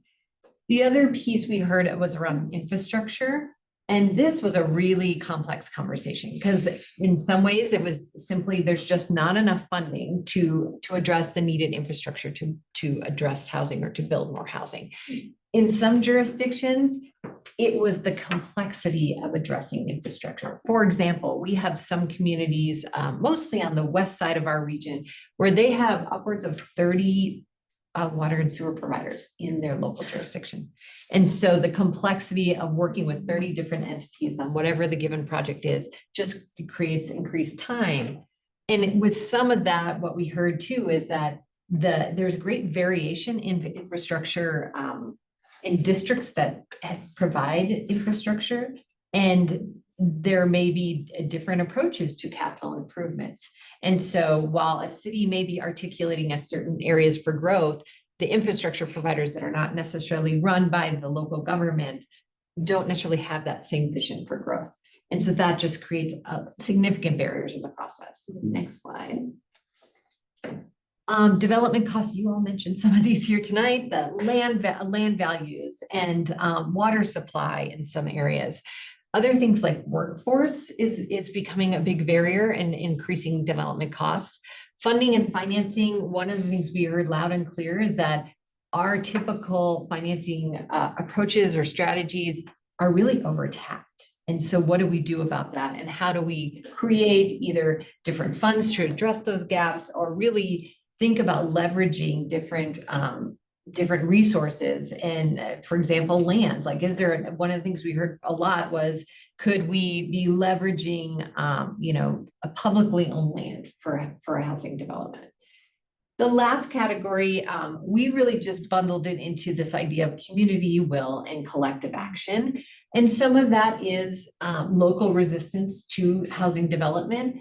But some of it is about how do we actually address some of the specifically tax policy barriers that some local communities are experiencing with our Tabor laws, in that, how do we actually leverage and take advantage of all of the revenue that we're collecting in order to address housing or put that towards housing. So a really important piece, it's something we heard actually from our board as well, and that as policymakers, how do we do our good work to build support for housing development early, so we're not dealing with it public hearing by public hearing. So as I mentioned, these barriers are complex. They also have a lot of interplay with each other. And so we recognize as we start a regional housing strategy, we would organize them nicely. It seems really succinct, but we're going to have some very complex conversation, because if you address one on one side, you may be impacting another on the other side. So as I mentioned, we are launching our regional housing strategy. And next slide. One of the things we did during our assessment was we engaged both stakeholders and our advisory group to help us start framing where should we begin. And these are some guiding principles that our advisory group kind of signed off on as we launch our regional housing strategy. One of the things that we need to keep front and center is that this work around housing needs to stay aligned with our real vision for equity across the region. And then at DRCOG, we are always committed to being data informed and grounded in good data. We recognize that while we need to be flexible and comprehensive, we also need to recognize what are the different roles for different entities and be really clear about what we can do and can't do and which groups need to participate in order to make that happen. One of the things that I find really important is that the challenge we have around housing took a long time to create, and we are not going to solve it in just a short period of time. But at the same time, we need to be balancing some near-term changes and some long-term changes at the same time.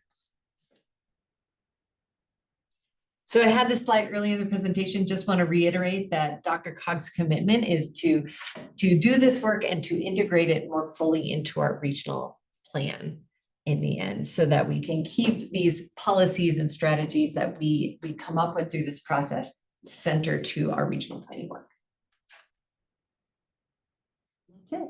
So on this slide, we have a link to our website where you can find the report. I know your packet included our written report. We also have on that web page a link to a data dashboard. So a lot of the slides that Zach presented showing the bar graphs, you can actually interact with the data and look at different cities. You can look at different counties, different regions. So I encourage you to do that.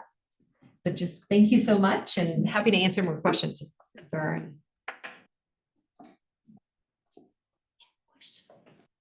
Look at Jay, but. You should look at her. Go. I have questions, please. So one of the things that we do is to try to change behavior. Last night, we planning board met around the car parking and those kinds of things.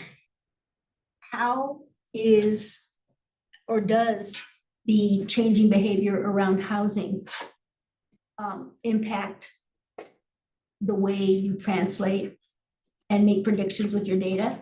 One of the comments you made was a higher AMI equals higher square footage. You know, that's an assumption, that's behavior. That's not necessarily a human needs a bigger bathroom to bathe.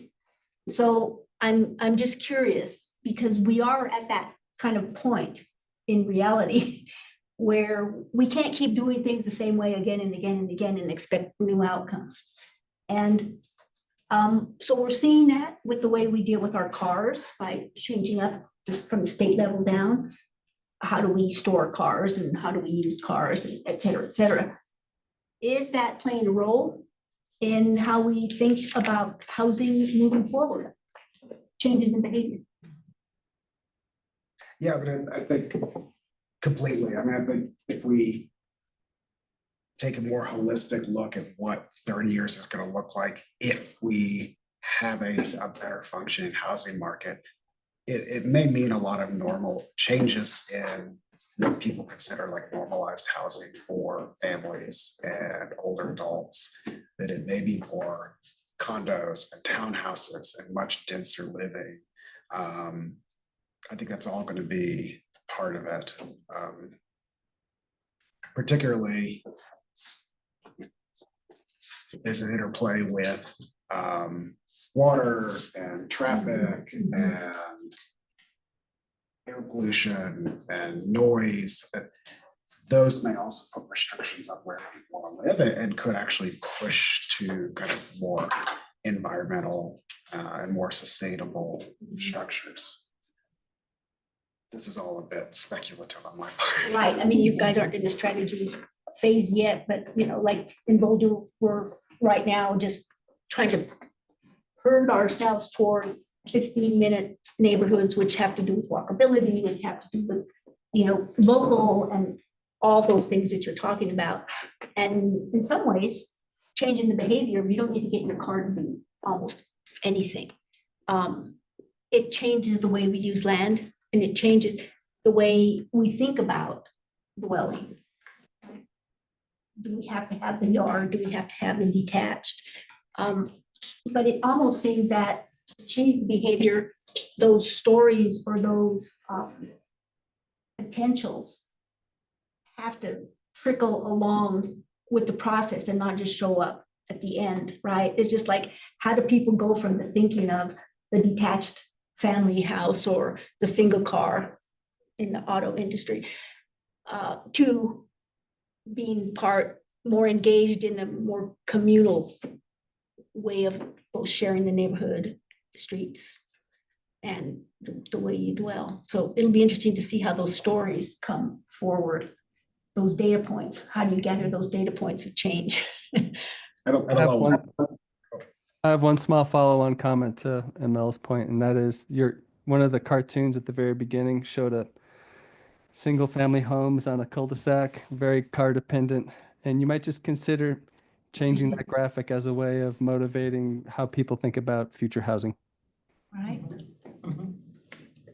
And I was just gonna add too, I think one of the things that I think we will lean on during this housing strategy is certainly other sectors outside of planning turn to evidence-based research to really understand behavioral change. And I think that one of the things we're seeing in the data is we will have a higher proportion of people over 60 in 2050. And so what are those neighborhood and residential conditions that really promote healthy aging? And our concept that yes, aging in places has tremendous value, and living in walkable communities, easy access to goods and services is also a huge component, and research has shown to assist with healthy aging. And so if we can lean on that evidence-based research through this strategy, perhaps we can start promoting strategies that are really based on positive. I always thought you said aging in space. That seems like something we want to hold on to, this idea that people stay in their homes as they age, but Space. usually that means they're staying in their single family home where without good walkability and community resources. It's also very expensive to get people healthcare needs in their home. And finally, I think this is a housing affordability issue. While the baby boomers stay in their single family homes until they're 95 years old with modern technology, the generations beneath them are not going to get a house to move into. So I do think we should rethink the consensus on aging in place. I think there's benefits for everyone when, you know, we tend to move around. That's just a thought. Not trying to kick anyone out of their home. I have two topics. One is, you mentioned construction defect, and Colorado's laws are basically prohibiting the construction of what might otherwise be entry-level ownership opportunities. So are you a lobbying organization that can take the data and say, here's big reasons why we need to change construction defect law? So we are not a lobbying organization. However, through the strategy conversations, what we're hoping to do is bring stakeholders together to gain some consensus about how do we address some of the challenges, the barriers that are to housing. So hopefully then gaining a vision for, well, here's the path forward to address something like construction defects. With that said, it'll be important that we can engage a variety of groups to gain a consensus around that perspective, because we aren't necessarily going to kind of lobby or take one approach to it. And Dr. Cox's board has been supportive of some of the legislation around construction defects that have not passed. I mean, they've passed resolutions and had documents supporting that. Can I just clarify? So when the term aging in place doesn't necessarily mean staying in your home. It means having the option of staying within your community where you already have established relationships and supports. Well, I think the challenge we find is that's an that, important caveat. because the biggest challenge we find is that people living in those older adults living in those large homes, what they've told us in the past is just really challenging to find a place that's suitable that they can afford. And oftentimes it's the most cost-effective thing to stay in their large home. And perhaps that's something we as a board should explore, is what is the availability and demand for senior living spaces in Boulder, because I think that's important for seniors. You know, they can stay in Boulder and get the services they need to have a happy life in their old golden years. But I think it also plays a role in, we can free up housing stock for other people who are trying to age into a house to perhaps raise a family. So I think it's more of a holistic issue. It doesn't serve just one demographic, it serves all of us. And I think one of the things, just to build on that, that I think our strategy will hope to do is that there's not going to be single strategies for different populations. And I think we're going to have to understand the complexities of different topics like aging in order to suggest a number of different strategies to address that. One of the things that we've been discussing just internally to illuminate the complexity is, you know, when we see the data that shows, you know, people that may be staying in a certain affordability category as they age, part of it is because their house may be paid off. There's significant barriers to move into another unit, whatever that unit may be. And so some of our strategies around, well, how do we support aging in place while opening up our opportunities for other people in the community? So is that, you know, programs that match, you know, seniors with other either roommates or different scenarios where they could stay in place. Build an ADU. I was gonna say, raise the ADU flag. Or Philip talks, maybe this is our next one, but the sharing bedrooms. I know some friends who in grad school and grad school mostly, did Silver Nest, which is where an older person in Boulder has bedrooms and they want someone in their house maybe to check in on them or, you know, make them go to the grocery or whatever. And they get a good rate on, you know, a bedroom, maybe in the basement or something. And it serves two purposes. It creates housing and creates support. So Maybe that's something we can broach at our next meeting. It is on a future agenda.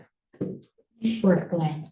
Do you have a timeline? I didn't see a timeline. When is your strategies? When are you thinking your strategies will start to Yes, emerge? so we've kicked off with our consultant and we expect the more robust engagement to start in April. Mhm. And then we hope to be finished through by the end of January of next year.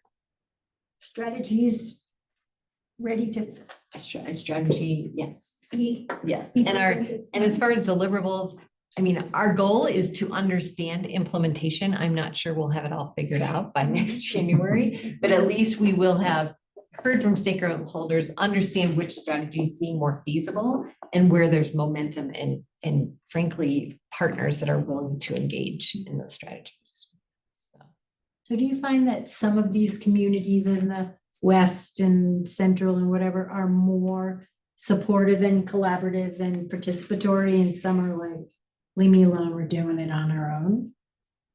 Good question. I mean, I think what we learned through our needs assessment is that, and through our discussions with both staff at the local level and our board, is that there is consensus that housing is a challenge in every community across the region. And that I haven't heard from any local government that says we have it figured out and we've got it taken care of and we can meet that need number. To what extent they think different strategies will work, I'm sure that's going to be a big part of our conversation. I will say that one of the things, and I'll just give a plug for, I think, another great model that's happening in Boulder is I think housing partnerships and collaborative across jurisdictions is something we've heard during the needs assessment that actually is a strategy in the future. I know that Boulder has the Boulder Housing Partnership. Douglas County has a housing partnership, and not all counties do have that, but it's something we heard a lot of positive things about during the needs assessment. So that may be one of those strategies we try to implement across the region. So. It's not easy, but it's effective. I have a question as a consultant, not one of the board members, but so a lot of my experience is in California where every regional planning agency or MPO does a plan, a housing plan, and kind of what you described with the submarkets and estimating needs. They're then required to allocate housing needs to different jurisdictions. And there's all kinds of rules and consequences if you don't meet your needs, and communities can trade them back and forth. You know, if Boulder doesn't want 6,000, they can give them to Broomfield or whatever. Is that long-term kind of what this is steering towards, or is this a totally different purpose, if you will, for doing a regional housing plan? Good question. I think our board has given us the direction that they wanted to understand the scale and scope of need, and that they were comfortable with understanding what that looked like at the local level. But our dashboard, where you can look at every local jurisdiction and their need level, is really to illustrate need. It's not to assign responsibility in any way. We hope that during the strategy, there's some robust conversations about how do we measure success? Like, how are we going to do that as a region? How are we going to ensure that like the strategies we're coming up with actually make a difference? But I'm not sure there's an interest to go in the direction of assigning a strict accountability in some way of the number. Makes sense. I was curious. I've had other communities ask me about it, so using that. So. It's also, I mean, in California, my understanding is like a lot of these large master plan communities have a pretty tight window. And in Colorado, so they're approved out for 50,000 units, and they may not start till 2030 or 2040. So they're already entitled. So the kind of length of time we're talking about is much more difficult. It's kind of hard to trade things back and forth. And we're talking, could be 100 years if some of these ever build out fully. Well, thank you. Any other questions? Danny, Philip? Thank you very much. Thank you. Interesting. All right, are you I gotta ready go to too. leave? Okay. Okay, so we're now changing the subject to the talking points. that, that we, for the quarterly update to city council. I did not receive any edits from anybody. So does that mean we all approve the verbiage that was in the package or did everybody see it in the package? I have some proposed revisions. So is there a reason why you didn't email it before? Like, are we really gonna spend this meeting talking through these edits or? Well, I think that makes sense because it's the only way we can all communicate as a board is during our meetings. The request that was that you sort of send the edits? What are your edits? So just, sorry, can I inject just one thing before I go? Focus on finalizing the letter and who's gonna present it. And then, I'll work with you on how to get time on council, or at a council meeting. Great. I've been reaching out to the council clerk. And I just haven't heard back. Thank you. Thank you, Jeff. Thank you. It was good to meet everyone. I'll see Thank some of you you. again, it sounds like. Perfect. Thank you very much.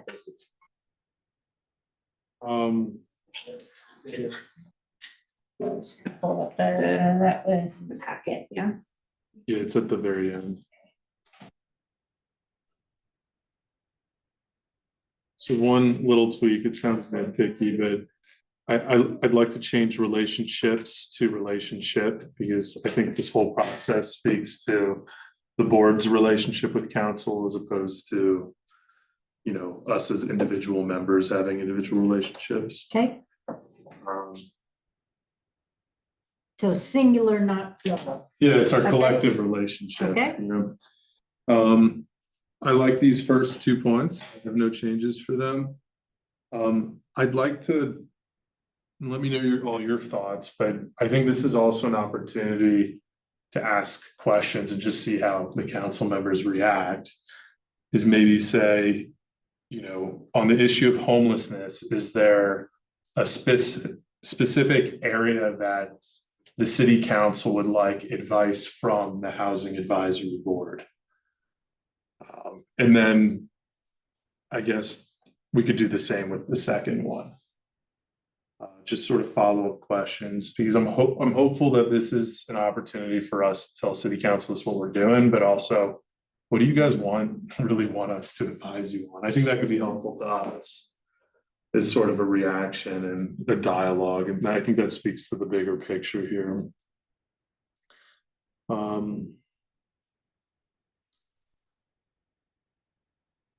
And I don't know if we should do that after each point or save both questions for the end or something like that. The one on homelessness, I don't know what the question would be for the second one. Is there a specific, you know, area you want us to investigate with respect to commercial redevelopment or something? What if we said, future meetings are expected to focus on topics like missing middle and the solutions to empty bedrooms? What if we said something like, we would love city council's input if there's specific topics you want us to address? I just think we should throw it back at them and say, where do you want us to advise you? I agree, and I also think it might be overreaching to assume that council will answer those questions in the I think moment. so. But I think it'd be nice to establish a means of communication between us and council, back and forth, you know, like if we could find an effective way for them to give us that feedback Yeah, and it could be, I mean, after this the is. formal request. This is like a new process, but maybe they're like, oh, the app person's here. I did think of something, you know, just sort of get in the rhythm. We're here to report on what we've been doing. Is there something you need advice on or you want advice on? And are you expecting that they're gonna say something back at us or that they're gonna listen and then they're gonna come back to, like, they'll contact Jay? I don't know. They might react on the spot. We've never done this. They might reach out to us through independent channels, like through the chair, or it could be possible that they sort of get in the rhythm of like every quarter, oh, Hab's here. There is this housing issue, but we talked about it in our last city council meeting. Take this back to your board. And like whoever goes can take notes, but we can also pull up the video and see how they react and what they have to say. So I mean, I think it's like the bigger exercise is sort of building that relationship in a public setting, saying this is what we've been doing. Is there somewhere where you want us to advise you? And I think that gives us guidance. Well, that, and it sounded like Jay was gonna set it up more formally than just showing up as Mhm. a public commenter, which might, I don't know if that makes us special. Or if it like sets a precedent for other boards doing the same thing and like things being more effective. I'm not sure. But like, for example, I found, and I think some of you watched that recent city council, like homelessness thing, and I was like, oh, this is interesting. I'm seeing how like certain members are reacting. I'm kind of getting an understanding of, you know, how they feel, and they are the people's representatives. They were elected. So, you know, our job is to advise them. Let's figure out, let's try to get a reaction out of them, you know, and I'm not trying to like bait them, but this is what we've been doing. And then we might be surprised at what they have to say, and then we'll take it. And there might be disagreement among them as to what they want to address. There probably is, but I think it's just a good way to develop dialogue. And hopefully over time, if we do this every quarter, then it becomes more methodical. They're like, oh, the housing advisory board person's here. We addressed this issue in our last city council. We want you guys to look into this. Like, just get it, kind of start a process and a dialogue like that. I think that's the goal of a question. So I'm open to how you want to word that. I just think that's how we should sort of finish it off. Okay. Who wants to, or anybody else have any edits or comments?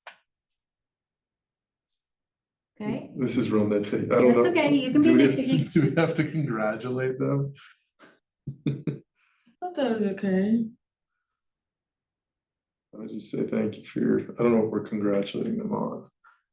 I don't want us to act like. oh, Thank you again for your leadership. We'll take out Greg. Yeah. Okay. Is this a word for word script that someone has to read and memorize or I I do mean, think that in most whoever, ways? I do think that whoever speaks to city council should read this because I agree. you are representing HAB Yeah, and we are agreeing on the words. So, I yes. disagree. We can true. go in and even, maybe we want to add at the very beginning. We obviously have to vote before we do this, but we voted 5-0, whatever the vote was on this statement, just to signal to them, this is something that. This is our collective communication with you, you know? Approved, yeah. Yeah, hello, my name is X and I'm a board member. This statement was approved by the Housing Advisory Board. Speaking on the behalf of. Yeah, I'm here to speak on behalf of the Housing Advisory Board. This was approved. yeah, that would be something we would change. This statement was approved by X vote. So, any other comments? If not, I think we should take a vote that, like, we'll make these edits. I'll send out we'll send out a revised, but it's basically like speaking on behalf of HAB, eliminate the S, and then ask city council if there are topics specifically that you want us to address. Yeah, I think that's great. I would include the vote talent, just to signal to them. I'm not just saying I'm here like we voted on this. I think that's Do strong. you think it's implied if you're, Speaking on behalf. they're speaking on behalf? Yeah, I guess the only caveat, and we'll see, I assume we're gonna vote, but, it could matter, like, I think for someone to speak on behalf of the board, if I think a majority of board members voted, like 2 people could dissent and it could still pass. If it was unanimous that, you know, I don't think there's anything controversial in here. But I could see a situation where there might be, and we'd want to note that. How you about know? this? Let's take a vote. Yeah, And depending on the vote, we'll figure out if we have to change the language and then we'll vote again if we have to. Does that's that work? good, yeah. Okay, all in favor of the talking points that we're calling it, HAB quarterly update to city council with like a few modifications, speaking on behalf of, eliminate the plural, and then like a sentence that says something like, we would welcome topics that city council wants us to investigate and address, or are there any topics? Are there Any specific topics city council would like? That you, city council, would like us to advise you on? Okay. Yeah, I would kind of I'd put the emphasize emphasis on the advice. it as a call to action to council to report back to us so that we're not just. telling Are there them- any specific topics that city council wants to investigate?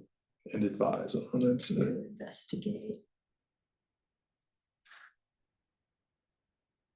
Okay.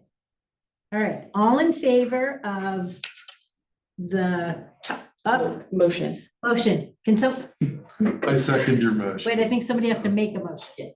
You gonna make it? Okay, I make a motion that we approve the talking points, the quarterly updates to council with the few modifications of speaking on behalf of, eliminate the plural, and adding the sentence. Are there any specific topics that city council wants to have to investigate and advise?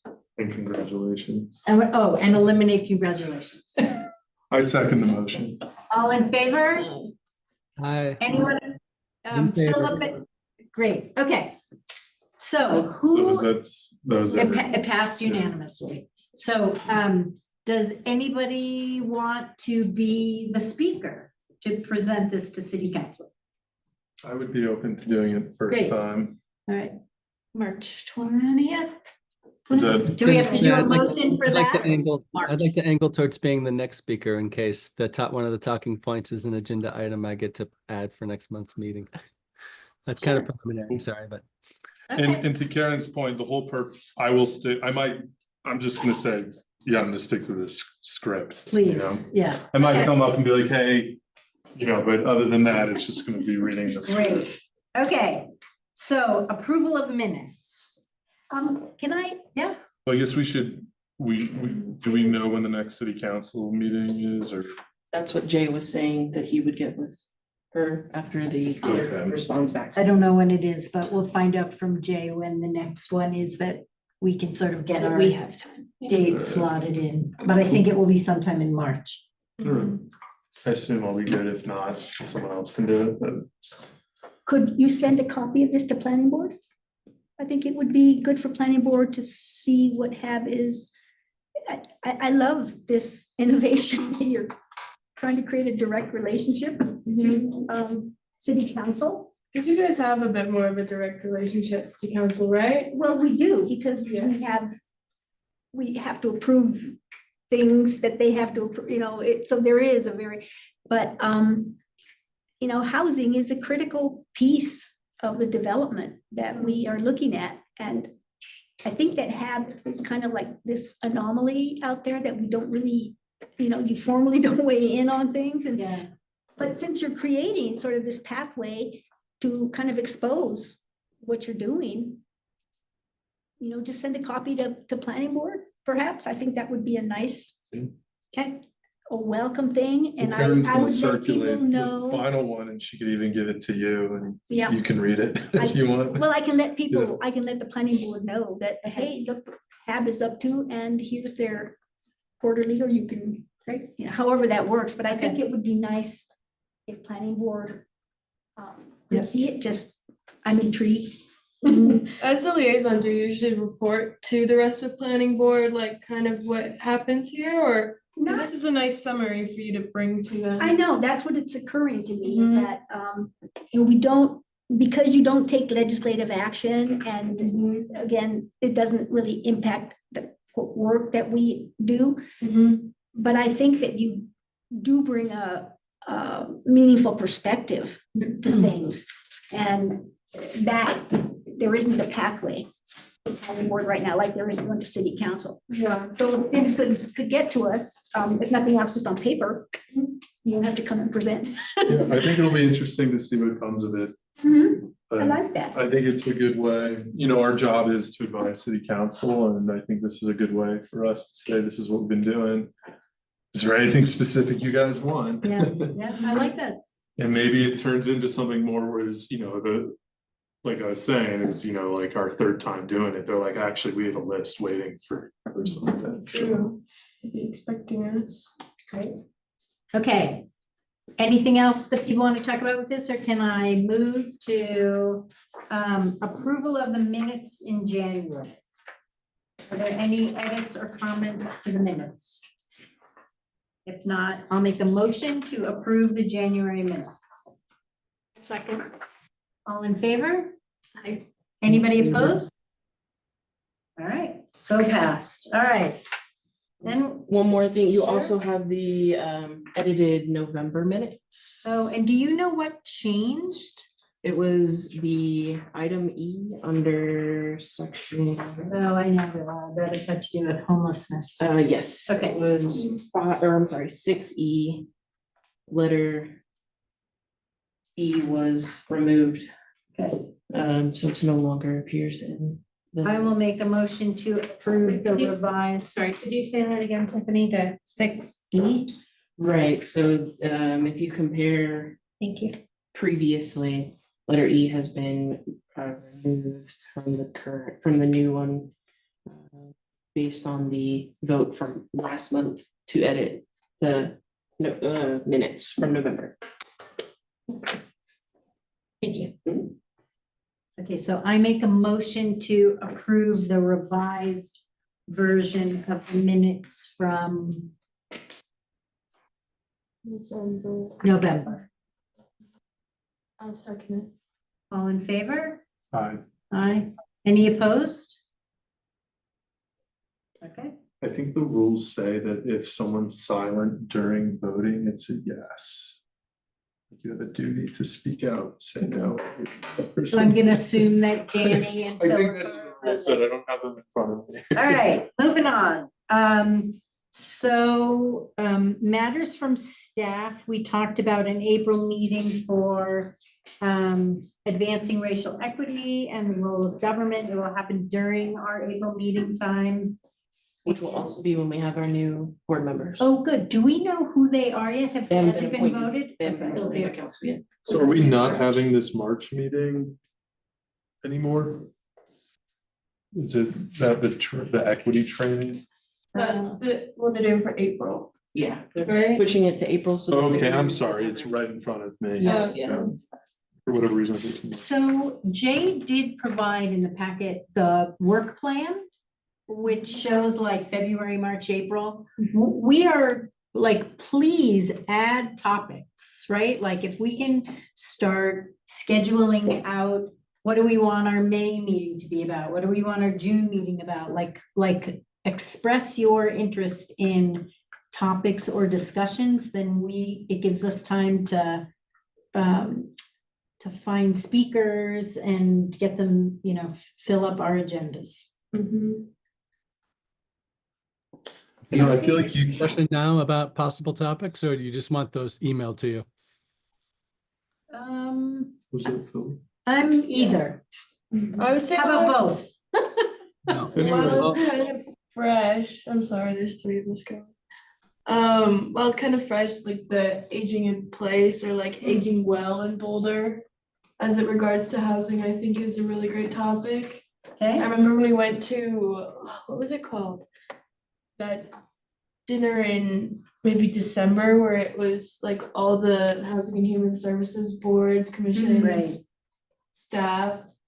And we got to hear about everything under HHS was doing, and I thought that the Age Well division of Housing and Human Services was doing really great things, so maybe someone speaks from there or. I think that's a great idea. Okay, I will add that.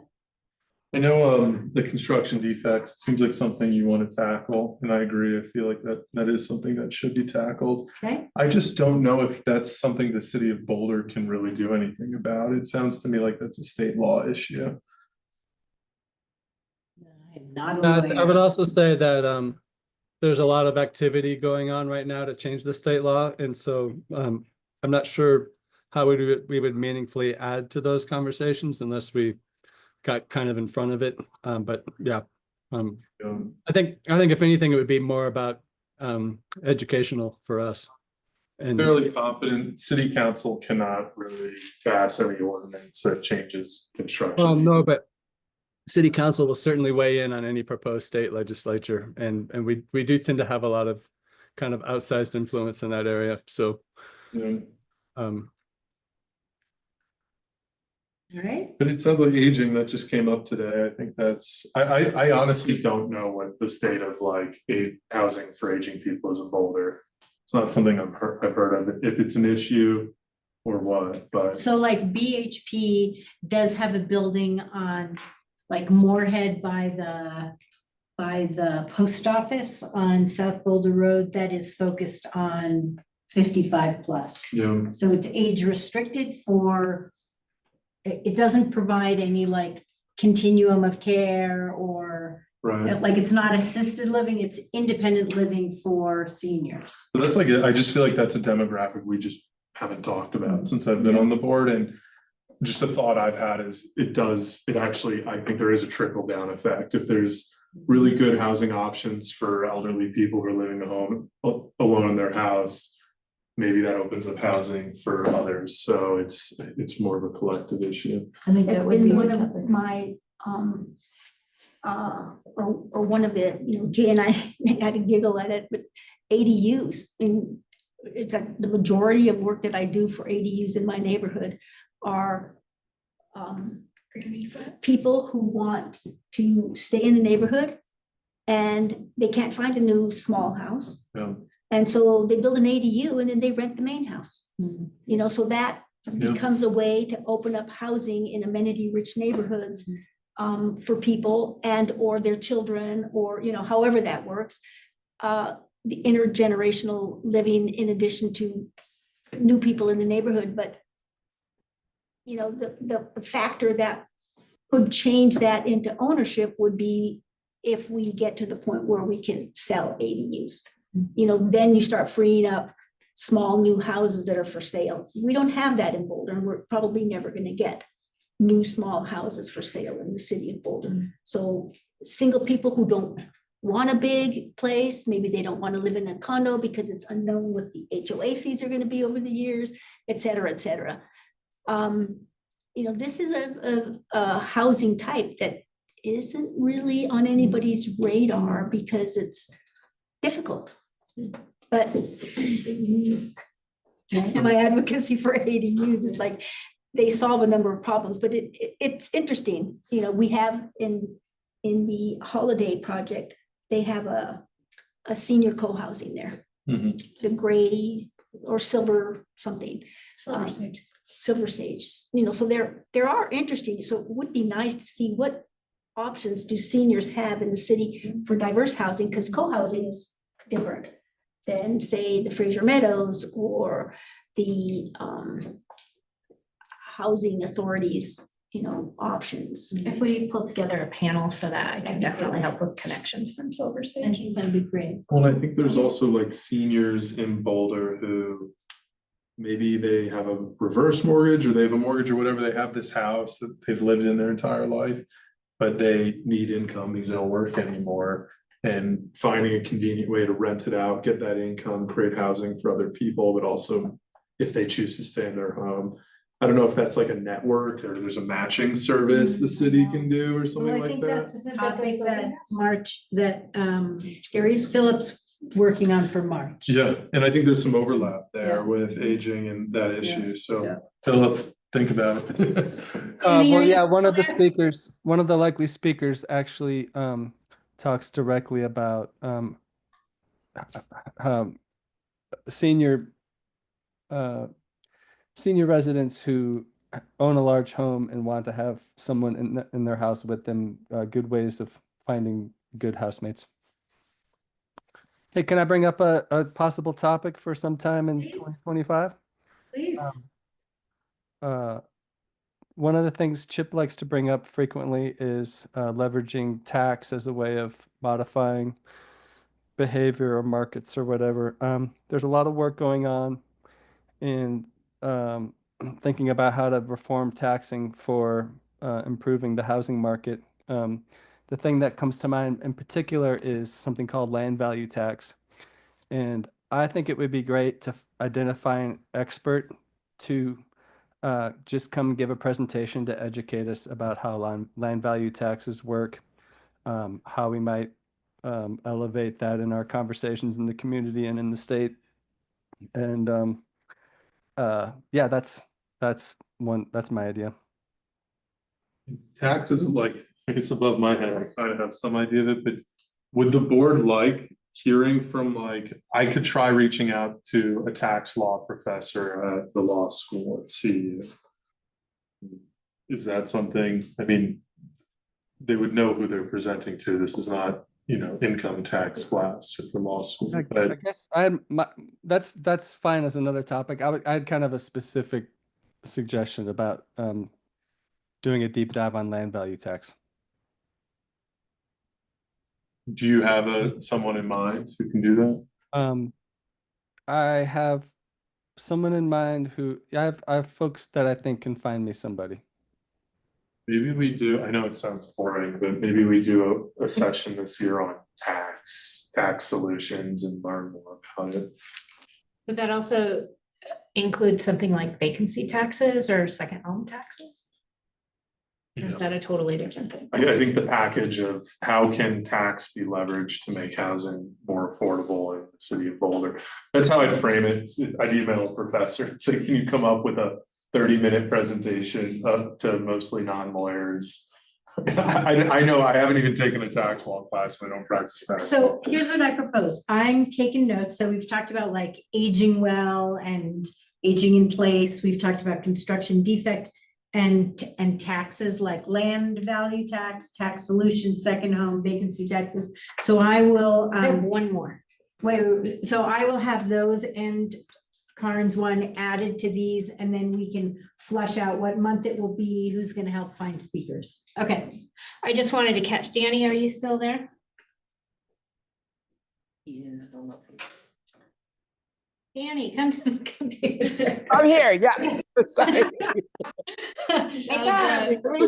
Not necessarily that you have to be responsible for this before you leave us, but I just wanted to bring up that you had talked about an employer-created housing discussion.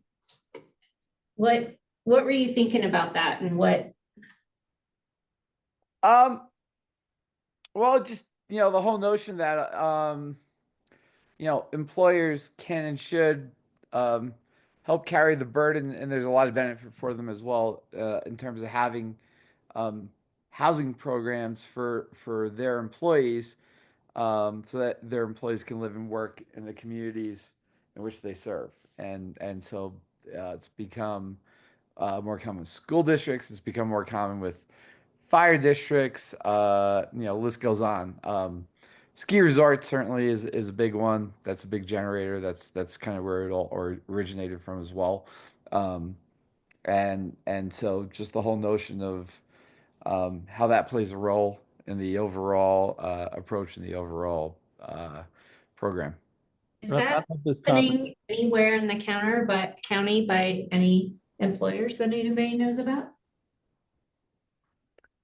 There was one mention in a district accountability committee about the possibility of BVSD looking into building housing for their employees. It was just kind of a throwaway one-time statement. It has entered people's radar, but I would love to talk about this topic, especially like the notion that BVSD might build housing for some of their employees. I think would be really a cool way of so Philip, the school district did a lot of work on, what is it, Twin Lakes near Celestial Seasonings, and kind of got a lot of pushback from the neighborhood. And so I don't know if they got burned is the right expression, but there's a lot of history and background that Jay can provide regarding the school district. Okay. So, I'm sorry. Do they try to buy up like those condos or? They own land in Gunbrowell that they tried to develop, and People didn't want it developed. neighbors gave them a lot of pushback, so. And so maybe that would still be worth having on our Exploring. list. Yeah, Sure, I think that's a great idea. Maybe there's some, one of the, as Danny was saying, one of the smaller mountain towns that has exactly done that we could have as a guest speaker on Zoom or something. wasn't one of the goals with the Alpine Balsam development to have city employee housing available? Not that I'm I aware. feel like that was at the initial dreaming. It was initial dreaming, so maybe it's time to relive that dream and say, hey, because wouldn't that be awesome? Yeah. Right? I think it was actually city and county when they were originally talking about Yeah. it. I'm hearing the county is selling their county compound in Boulder.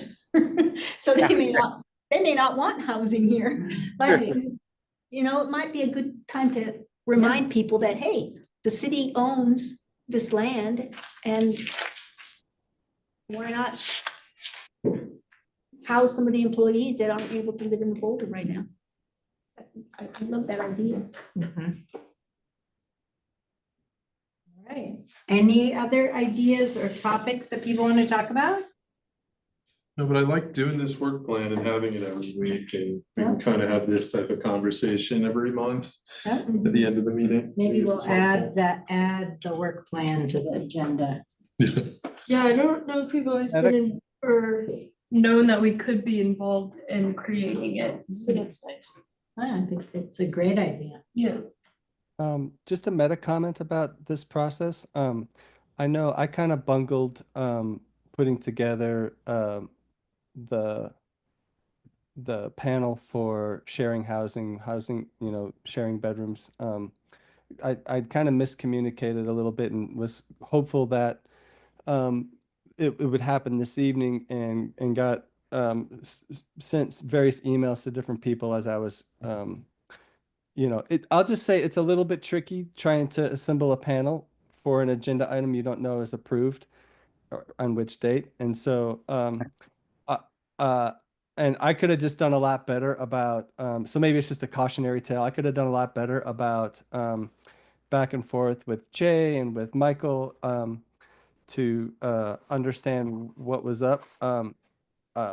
I think all's well that ends well, assuming that this agenda item gets on the March meeting.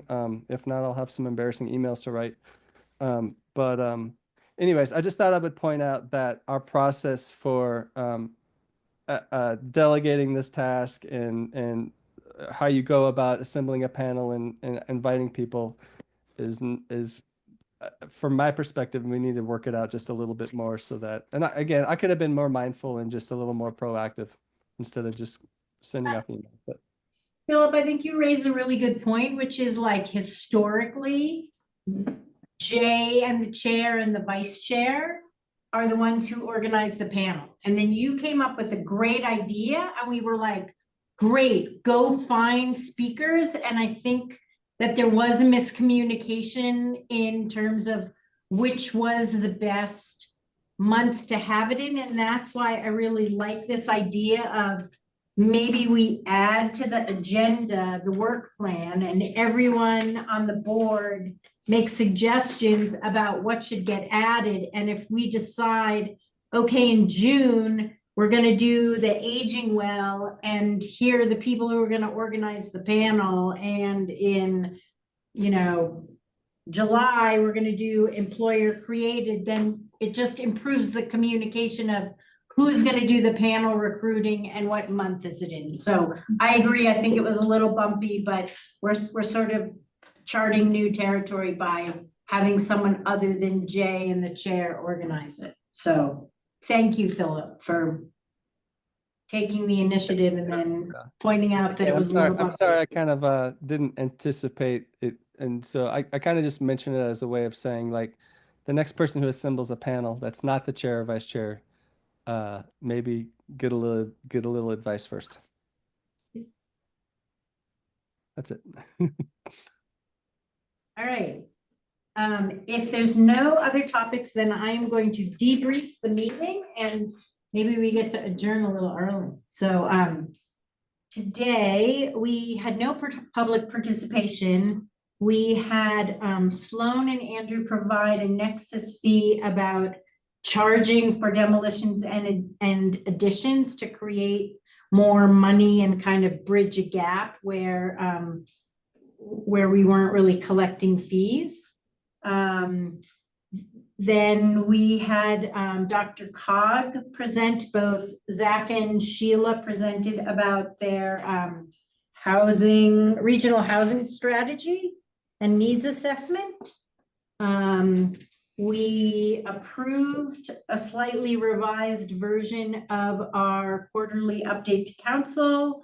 We approved 2 January minutes and revised November minutes. And we talked a lot, we talked about the April board meeting being about a training on advancing racial equity. And then we had a discussion about the work plan and new topics and how we can improve the process so there's better communication. And now I would like a motion to adjourn. Second your motion. I don't think we have to approve my recap, do we? No, but your next meeting is March 26th. Okay, great. Next meeting, March 26th. Great, I second your motion to adjourn. great. All right, all in favor? See you Aye. next month. Thank you, everybody. Thanks, And is Karen. this Danny and is this your guys' last meeting? You guys will be here once No. more. Okay, One more. all right.